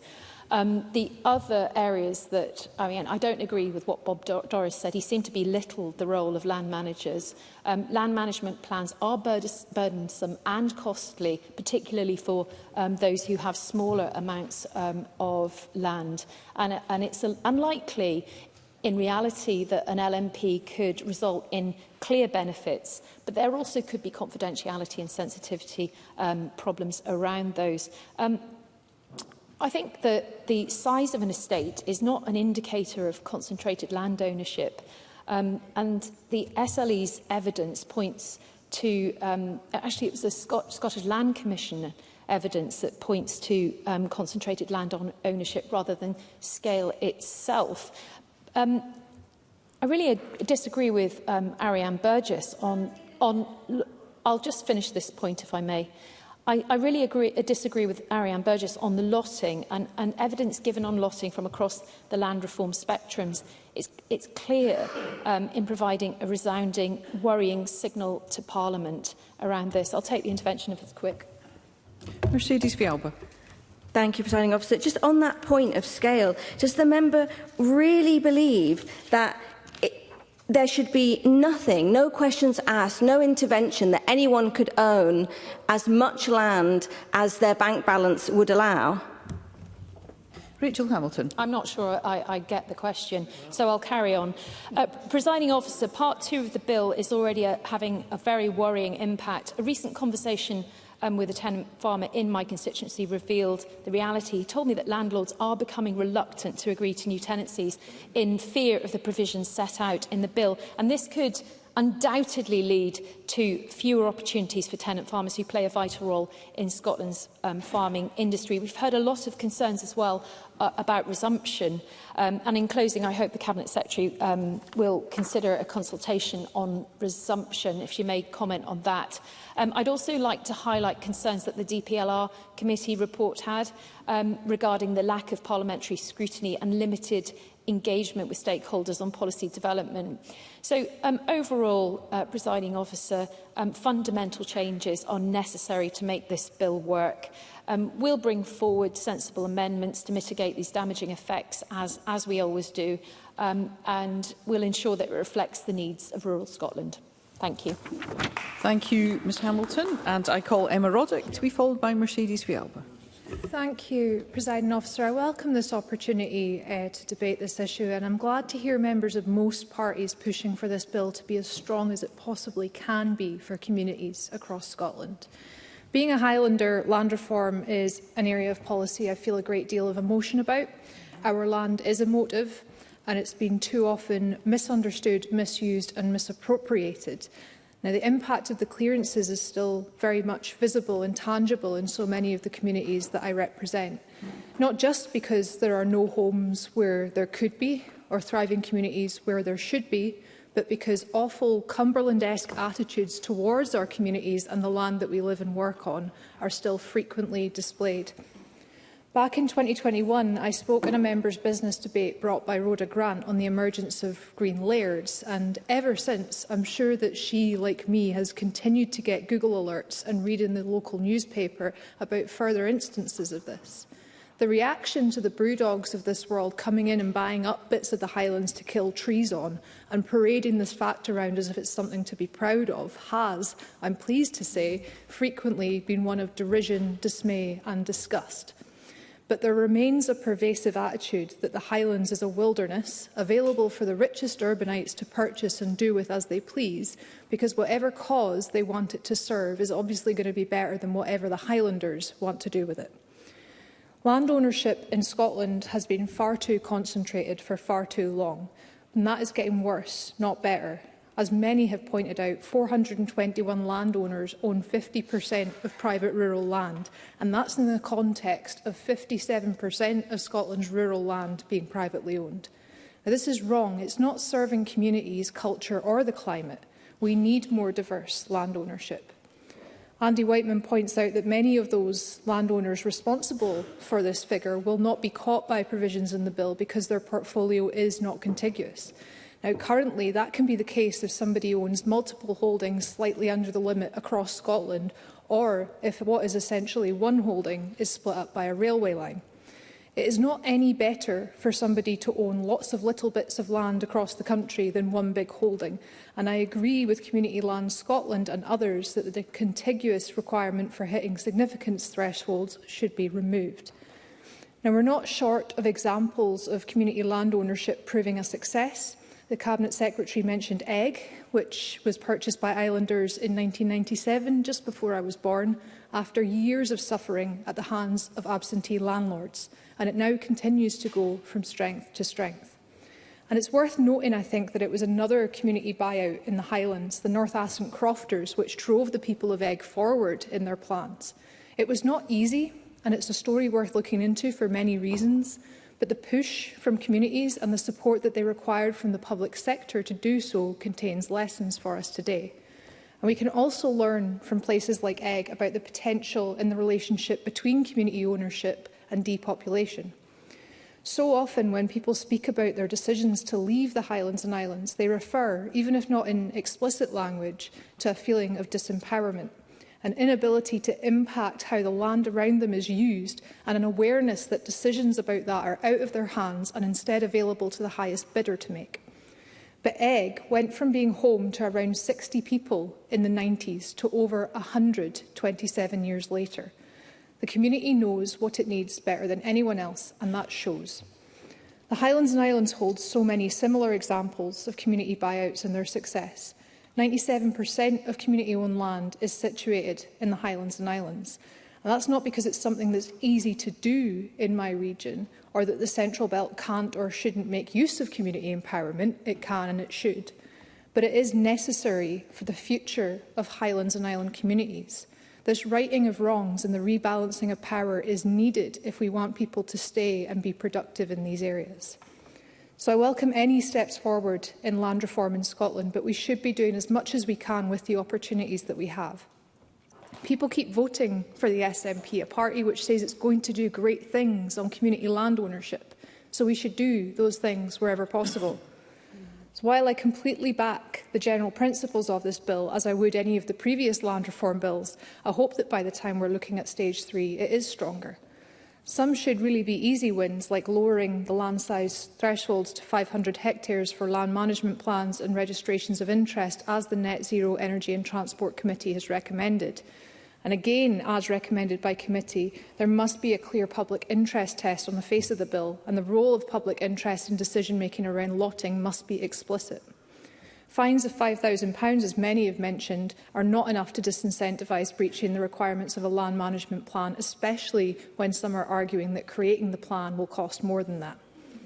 Now, a land reform bill next session seems as inevitable as ever, but let's do what we can with the last year that we have of this Parliament to put power in the hands of communities in the Highlands and Islands and across Scotland.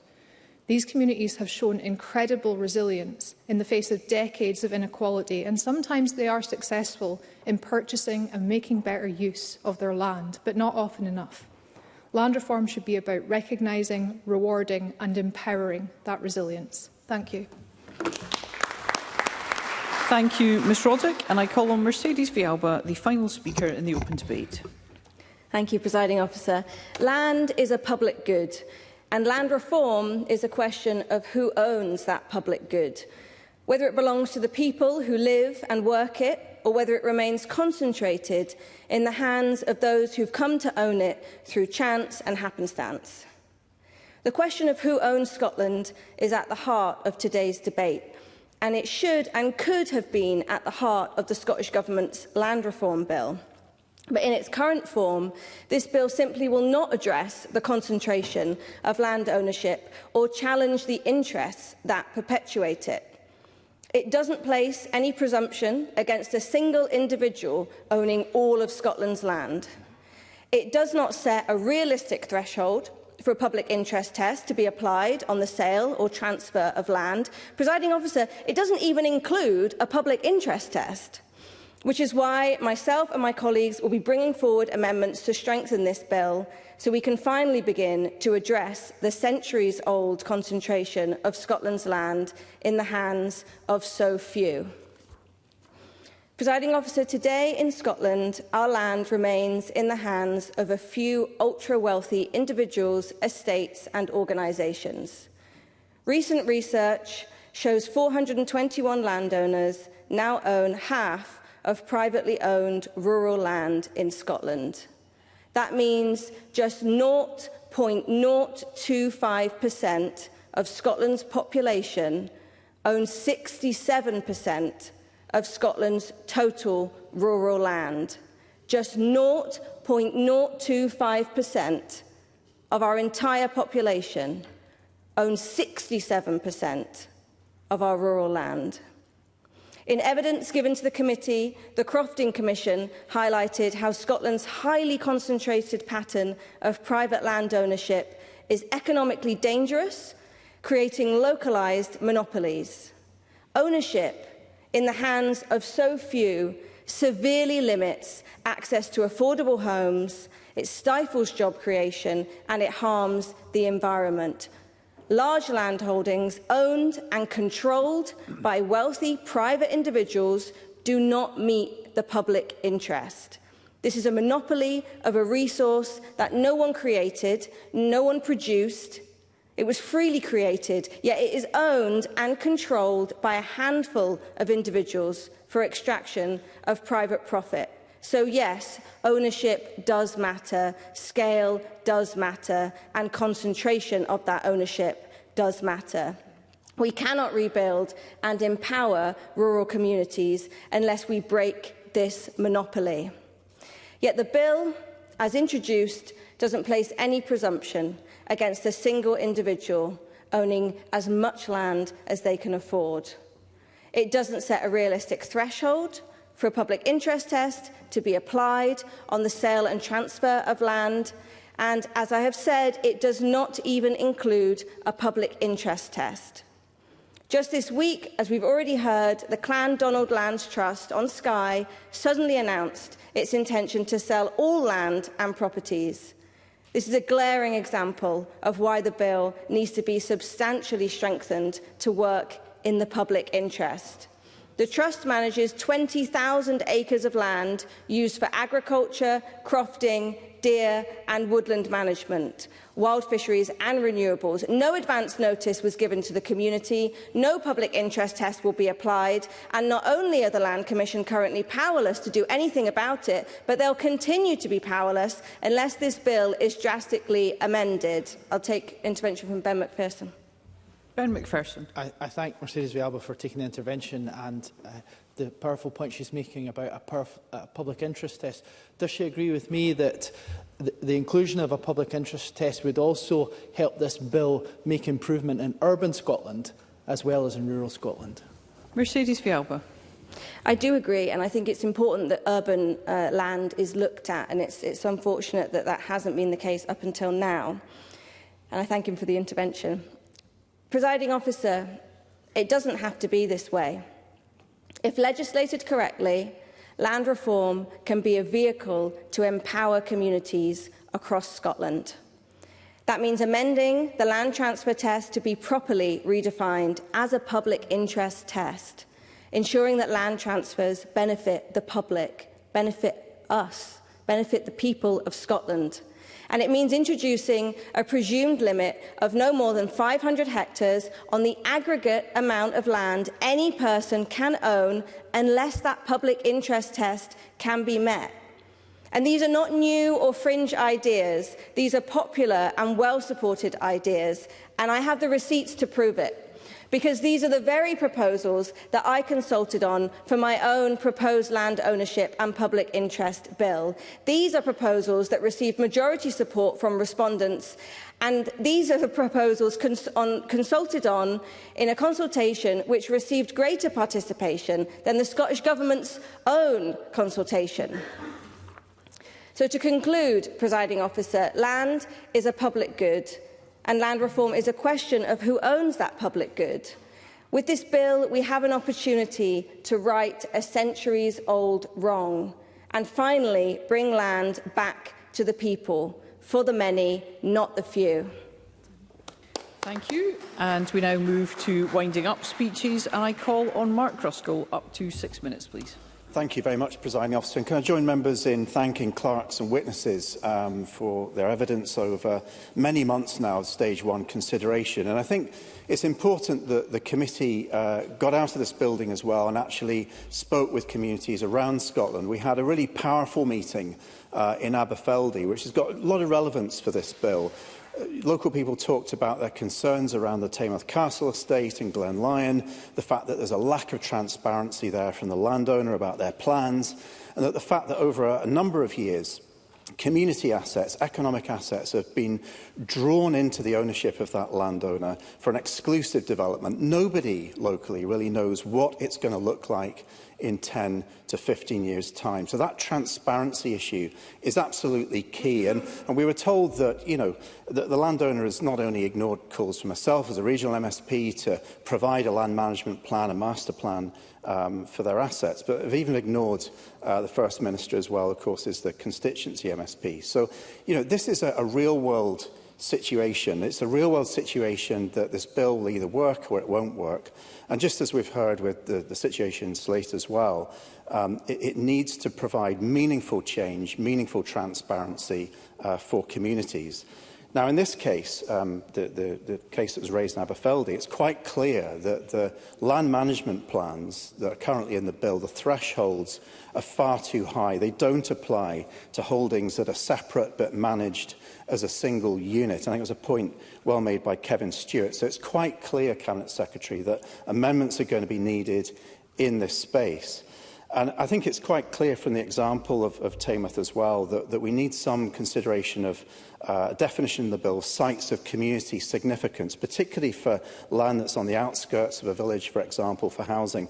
but fall below the threshold in this bill. It's quite clear that should be part of the picture, part of the scrutiny through land management plans. And I think, again, Michael Matheson made an important point in relation to that. And these sites of community significance should be subject to prior notification, enabling communities to have a say if such sites are put up for sale.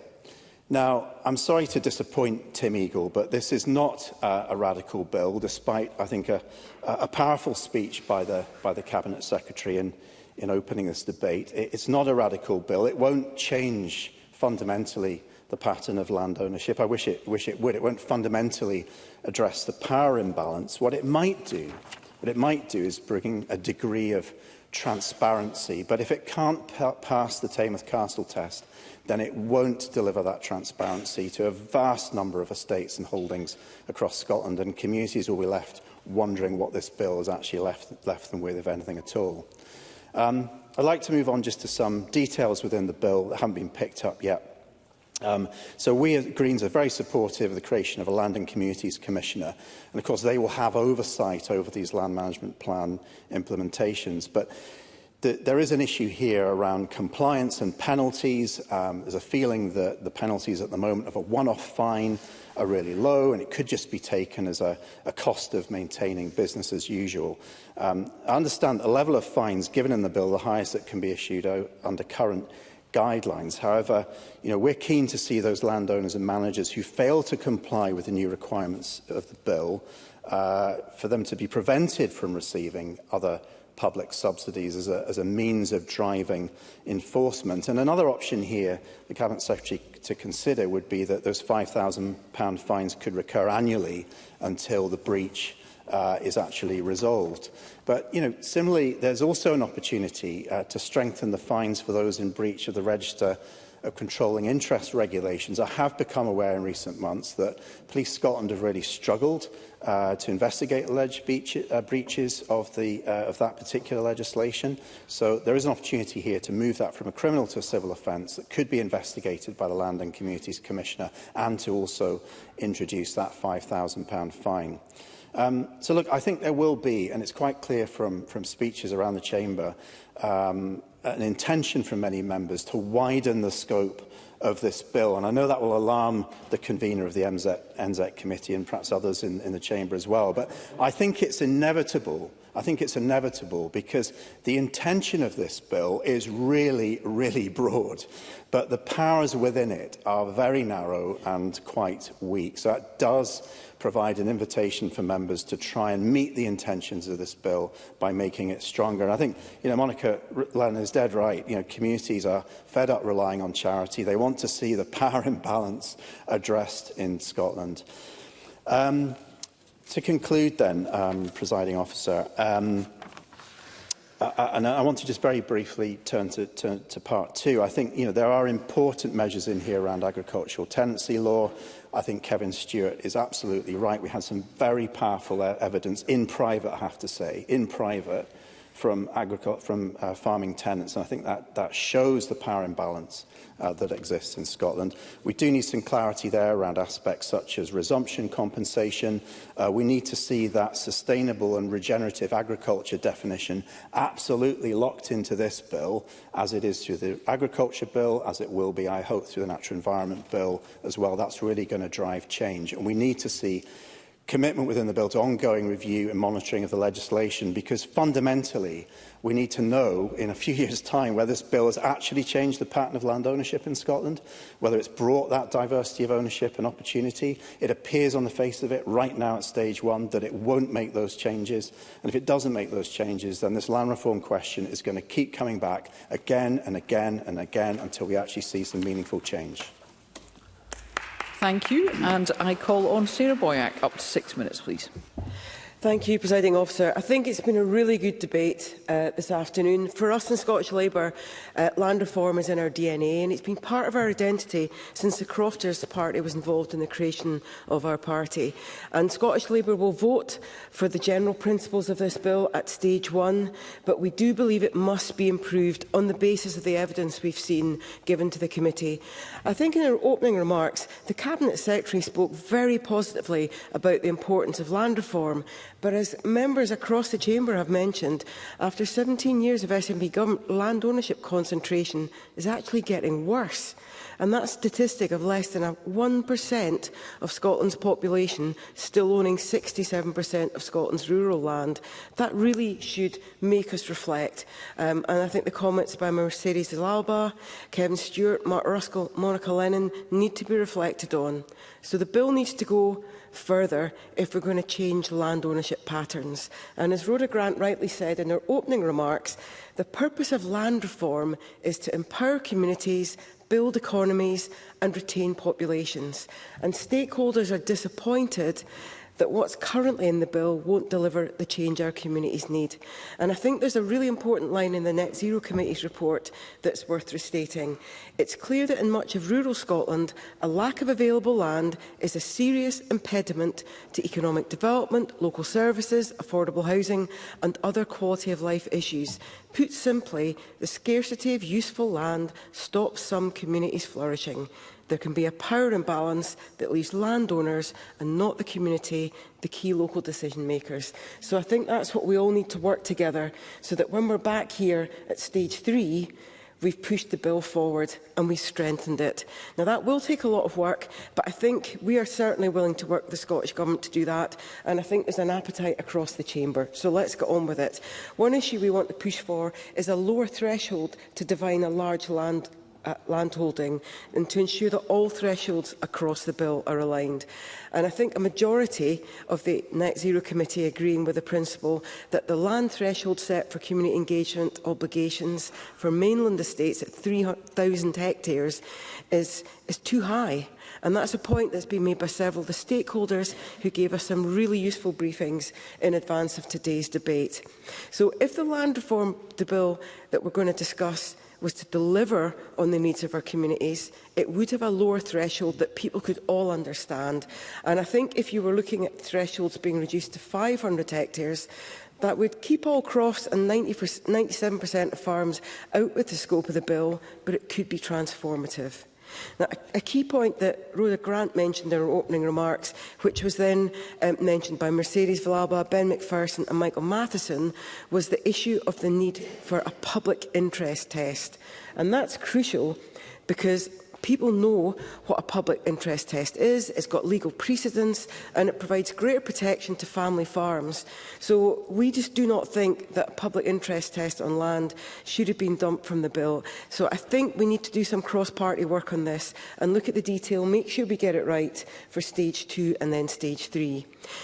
One thing that several members have commented on that I strongly agree with is there are problems with communities only being given 30 days to register an interest in sales of land that are over 1,000 hectares, because it's simply not realistic. If communities are going to come together, they're going to have to think about how would we raise the money, exactly how would we pull together the plans. They need a bit more space to pull together the resources. And I think the good examples quoted by Emma Roddick, for example, about the transformation that can be delivered by community ownership are worth bearing in mind. Now, a lot of people have talked about the lotting process and the importance of giving our rural communities the chance to put in bids. It's really important, but the Net Zero Committee again questioned how the decisions will be made. I think the suggestion of independent advice is really critical, and the recommendation that the proposed new Land and Communities Commissioner needs to be empowered to proactively investigate potential breaches of the community engagement obligations is really important. We can't wait for the wrong decisions to be made and then act. At the moment, there's not really a requirement for the way that the complex process is being suggested involves local communities. I've mentioned the timescales, so there's a lot that needs to be sorted in the detail. One example that I think could be looked at is the unnecessary administrative burden. Admittedly, it's placed on a small percentage of farmers, but looking at the legally required whole farm plan, couldn't it be the same as a land management plan rather than having a double approach? That would then pull resources together, and if you crafted it correctly, you get same outcomes. One other issue I'd like to mention in relation to land management plans is the point made by Ramblers Scotland about the fact we're seeing too many examples of restrictions and access creeping in. So section 44B of the bill is absolutely crucial. I've seen that for myself when I've been out walking in the countryside. One of the things I want to focus on in my final remarks is the fact that urban land reform isn't included. That is a huge missed opportunity, not just for constituents in my region, the Lothians, but right across Scotland in our towns, cities and villages. People are going to miss out. We are going to push really hard for changing in this bill. We've worked really hard in the last 2 land reform bills in this Parliament, and we cannot afford this 3rd land reform bill to be a missed opportunity. I said at the start of my contribution we're going to be constructive. We'll propose amendments to the bill because we think at the moment it doesn't deliver on the ambition that we need in Scotland to deliver for our communities. So I would have one call to the Scottish Government, and I'd like the Cabinet Secretary to reflect. Could the Cabinet Secretary come back to members before we hit stage 2 so that we can have a more intelligent and joined-up discussion on amendments, so we're not just flying through amendments at stage 2, some get passed, some don't, and then some arrive at stage 3. This bill is too important. Could we come together, have some rational conversations and make sure this bill delivers in the way it could? Thank you, Presiding Officer. Thank you. And to call on Douglas Lumsden, up to 7 minutes, please. Thank you, Presiding Officer. Last night I raised a point of order on the timings of this debate and the timings of the government response to the committee report. And, Presiding Officer, last night you confirmed that everything is compliant with standing orders, but that doesn't make it right. If, as a Parliament, we want to make good, robust legislation, then we have to respect the timetable set out by Parliament. And just because the devolved government can railroad something through doesn't mean they should. Because as parliamentarians, we have a duty to do things right. Even if we don't agree with a bill, we should make sure that the legislative process is the best it can be. Briefly, yes. Mark Ruskell. Haven't started. I'll just ask the member to reflect on the fact that we've been taking evidence in committee since June last year. June last year. We've had a long time to deal with this. Douglas Lumsden. I absolutely get that point, but we didn't actually receive the government response to our report until, I think it was 5:45 last night. I think it was even after a press release with many mistakes in it was sent out. I'll continue, Presiding Officer. I'd also like to extend my thanks, as others have, to the committee clerks and our chair for this excellent Stage 1 report, and all those who gave evidence and all those who provided briefings for today's debate. I would also like to congratulate the Scottish Government. I would like to congratulate them in uniting almost everyone that gave evidence, from land reform campaigners to Scottish Land Commission to surveyors to Land Estate Scotland, who all agreed that the bill would not deliver on its aims.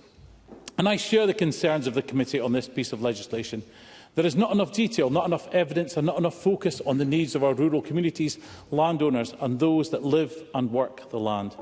And as a result, I must say, regrettably, that we are unable to support the bill at stage 1 today. My colleagues have made some excellent points throughout this debate, and I wish my focus on comments to be on part 1 of the bill, because that's where I feel the bill is most deeply flawed.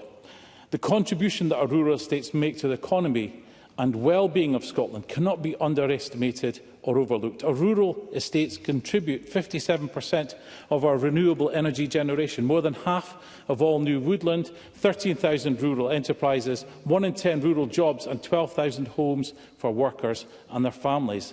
And it's this contribution that the Central Belt-focused SNP government seem to overlook in its efforts to impose regulation on a sector that needs our support, not our oversight. And I'm particularly concerned by any suggestion to reduce the definition of a large holding from 3,000 hectares to 1,000 hectares. And in my meeting with the Cabinet Secretary, which I welcome, there was a suggestion that this could be phased. However, this would lead to additional uncertainty for landowners and a confusing picture. Liam MacArthur said he wanted to listen to the argument around this. And I guess what I would say on that would be, let's start at 3,000 and then change the figure down by regulation. There is a misconception within the government that big is bad. We heard that also from Liam MacArthur. And again, I understand of the way that rural estates work. Scale and productivity should be the key factors in determining when and how community engagement and management plans should come into effect, not an arbitrary size model. I will give it to Cabinet Secretary. I think that is not the case at all, and I think as the member will have heard from across the chamber this afternoon, I think there is that recognition that there are some landowners across Scotland who are doing really great work that is recognised, but it's about how we are then able to tackle those areas where we know there are problems, where they know that there are landowners who aren't undertaking that good practice, and would he agree that that's something that we need to challenge?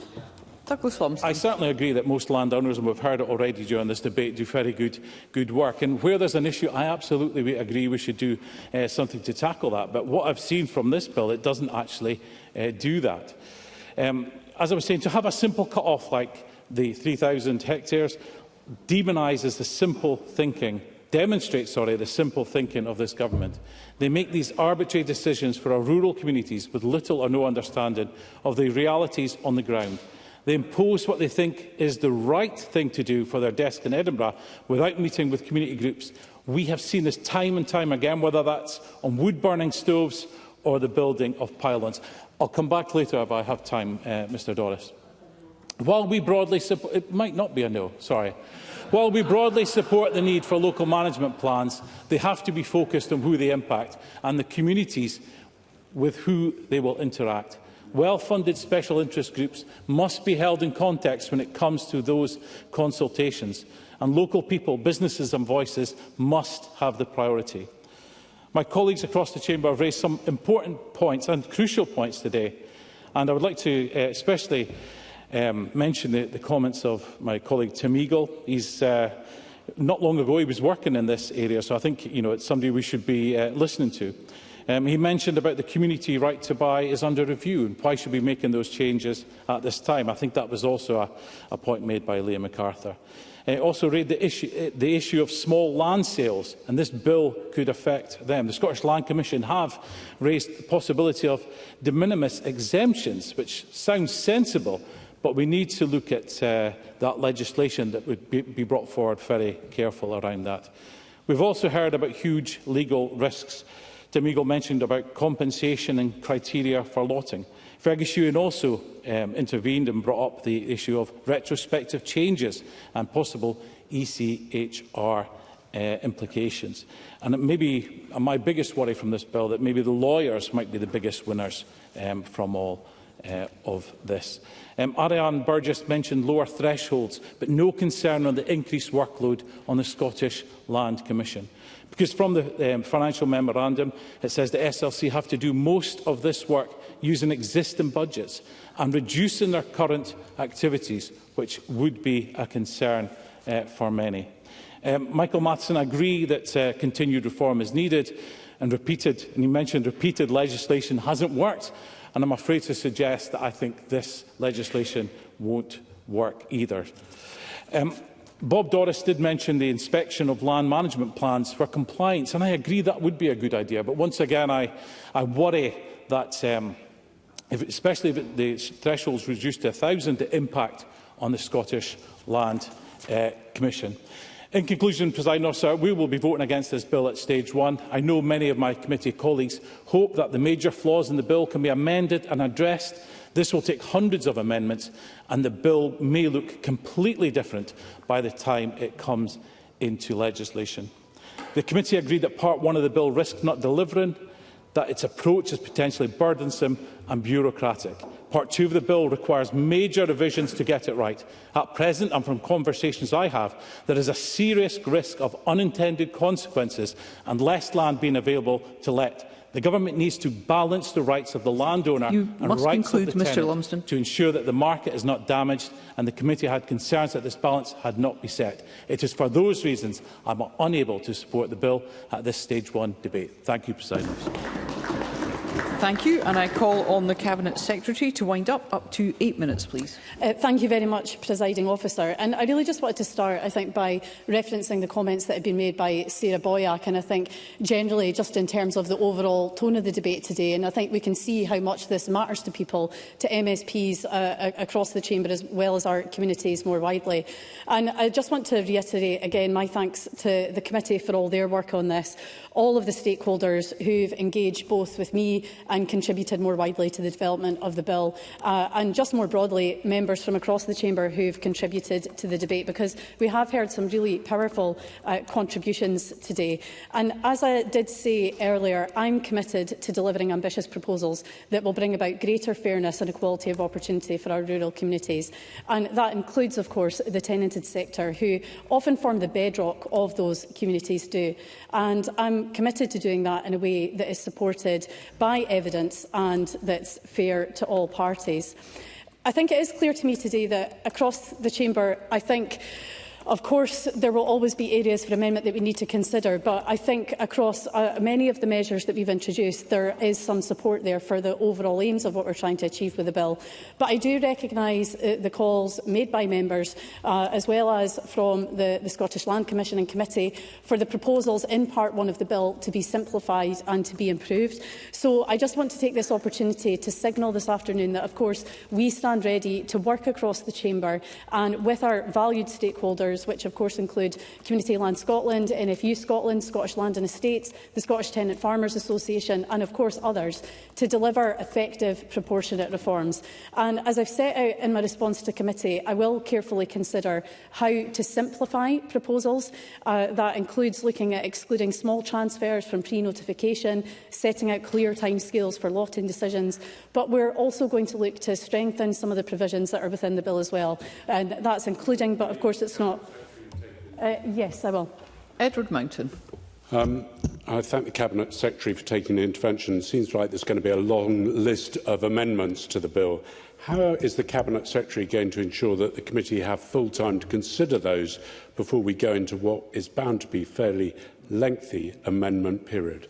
Cabinet Secretary. I think the engagement that we undertake from here is really important, and I'm keen to start that process early once stage 1 is concluded today. And I really look forward to, and I actually appreciate the openness from members across the Chamber today to work with me in bringing forward amendments. Now, I was also saying that we're looking to strengthen the bill by looking at strengthening the definitions for the land holdings in scope, providing more time for community bodies under pre-notification, and making sure that penalties for landowners who breach obligations are a strong deterrent. And I'm also considering possible revisions for Part 2 in relation to rent and compensation for agricultural improvements, just to name some areas. Now, of course, as ever, there were a number of points that were raised during the course of the debate today that I really want to try and address. And I think I really just want to touch on the contribution from Tim Eagle first of all. I hope in the time of the debate he's managed to get his breath back a bit from the speed at which he ran through it. But I have to say I do disagree with much of what he set out, because as I was outlining in my intervention to Douglas Lumsden, I have visited businesses, farms, estates of all sizes across Scotland. There are good landowners, no one is saying otherwise, who are doing that good engagement with communities. They are doing great work. And I think this was also a point that was recognised by Liam MacArthur in his contribution too. But there are also landowners who aren't doing any of those things. And that's where I do actually really welcome the passionate contribution that Monica Lennon made in the debate today. And I think she made this point really clearly, that we can't simply rely on the benevolence of landowners. There have to be responsibilities that come with owning large tracts of land in Scotland, because how otherwise do we manage or try to tackle those areas where we know that there are issues? Now, I also don't accept the view that has been portrayed by some today that only by owning land at scale can good things be done, because as the committee highlighted in the report, and as many of the people who gave evidence to the committee said, there are so many examples from other countries who are taking forward really positive work in terms of dealing with the climate and environment challenges we face, and they're doing that through collaboration and through working together. And the Just Transition Commission have consistently noted that current patterns of land ownership in Scotland are a major barrier to a just transition, and we have to try and tackle these inequalities.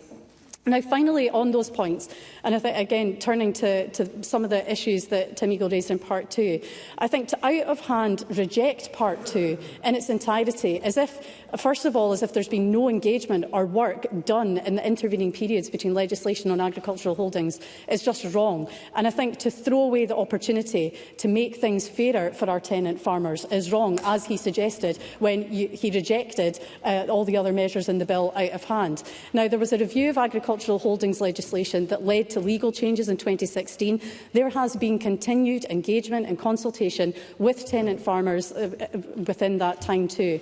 And we have to take forward these proposals, and we're taking into consideration the views expressed across the Chamber today and the recommendations of the committee to ensure that we give our tenant farmers equal access to the future framework of support that we're delivering through the Agriculture and Rural Communities Scotland Act. Now, the issue of thresholds has been raised a number of times across the Chamber today. Like the committee, I can see some merit in aligning those thresholds for simplicity and for policy cohesion. I know that there were also recommendations in this regard from the Scottish Land Commission. Now, if thresholds across Part 1 were aligned at 1,000 hectares, this would mean that land management plans would deliver greater transparency for over 50% of Scotland's land, compared to just over 40%, which is currently covered by the bill as introduced. Now, I want to carefully consider the additional costs that would add, whether that's for landowners required to reduce a land management plan, as well as for the public purse, so that we can be confident that the requirements are targeted in a proportionate way. Yes. Douglas Lumsden. I thank the Cabinet Secretary for taking the intervention. If the thresholds are changed and there's a significant amount of changes to this bill as it goes through, will the Cabinet Secretary commit to taking a refreshed financial memorandum back to Parliament so it can be scrutinised properly? Cabinet Secretary. I think I've answered that intervention in the point that I just made, because we need to carefully look at what the financial implications of that would be for landowners as well as for ourselves too. So, of course, I will be looking at that information as we move into stage 2. Now, I know that community right to buy has been raised throughout the afternoon too, and raised a number of times, both by Edward Mountain and Ariane Burgess in particular. Now, I hear the disappointment about the phasing of the community right to buy review. I, of course, recognise that there are links between measures in this bill and community right to buy, but it is really important that the review we're undertaking is allowed to complete on its own timescales. The conclusions of the review need to be considered in a really meaningful way before legislating, because if we're to rush forward changes to meet the timescales for this bill, I think we could then see some of those unintended consequences come through. But I think if, following appropriate consideration of the review, we decide that legislative changes are needed, this would then be taken forward in separate future legislation. There were a number of points that were also raised in relation to pre-notification. Firstly, in relation to the timescales for that, I note the committee's recommendation in their report that timescales should be adjusted for pre-notification, and I agree with the importance of the timescales being adequate for that process. So I will consider that carefully before laying any amendments to extend them at stage 2. And there were also proposals regarding a minimum size of land transfer below which pre-notification wouldn't apply. And again, I agree with that, and I'm content to look at further proposals in relation to that too. Again, there have been so many issues raised today, and unfortunately I've not been able to cover them all in my closing. But I think, in drawing to a close, Presiding Officer, land reform goes to the heart of the debate about what kind of Scotland we want for ourselves and that we want for future generations. This bill marks another significant step on our land reform journey, one which will deliver real change for communities across our nation. We want to make sure our communities are informed, engaged and have better opportunities to purchase land, and the bill will ensure that our communities are no longer in the dark about the decisions that impact them. This bill and its provisions will build on the hard-won reforms since the inception of the Parliament, ensuring basic fairness and equality of opportunity for a range of communities and individuals. And with that, I call on members across the Chamber to vote in favour of the general principles of this bill to ensure we move forward together on the next step of our land reform journey. Thank you. Thank you.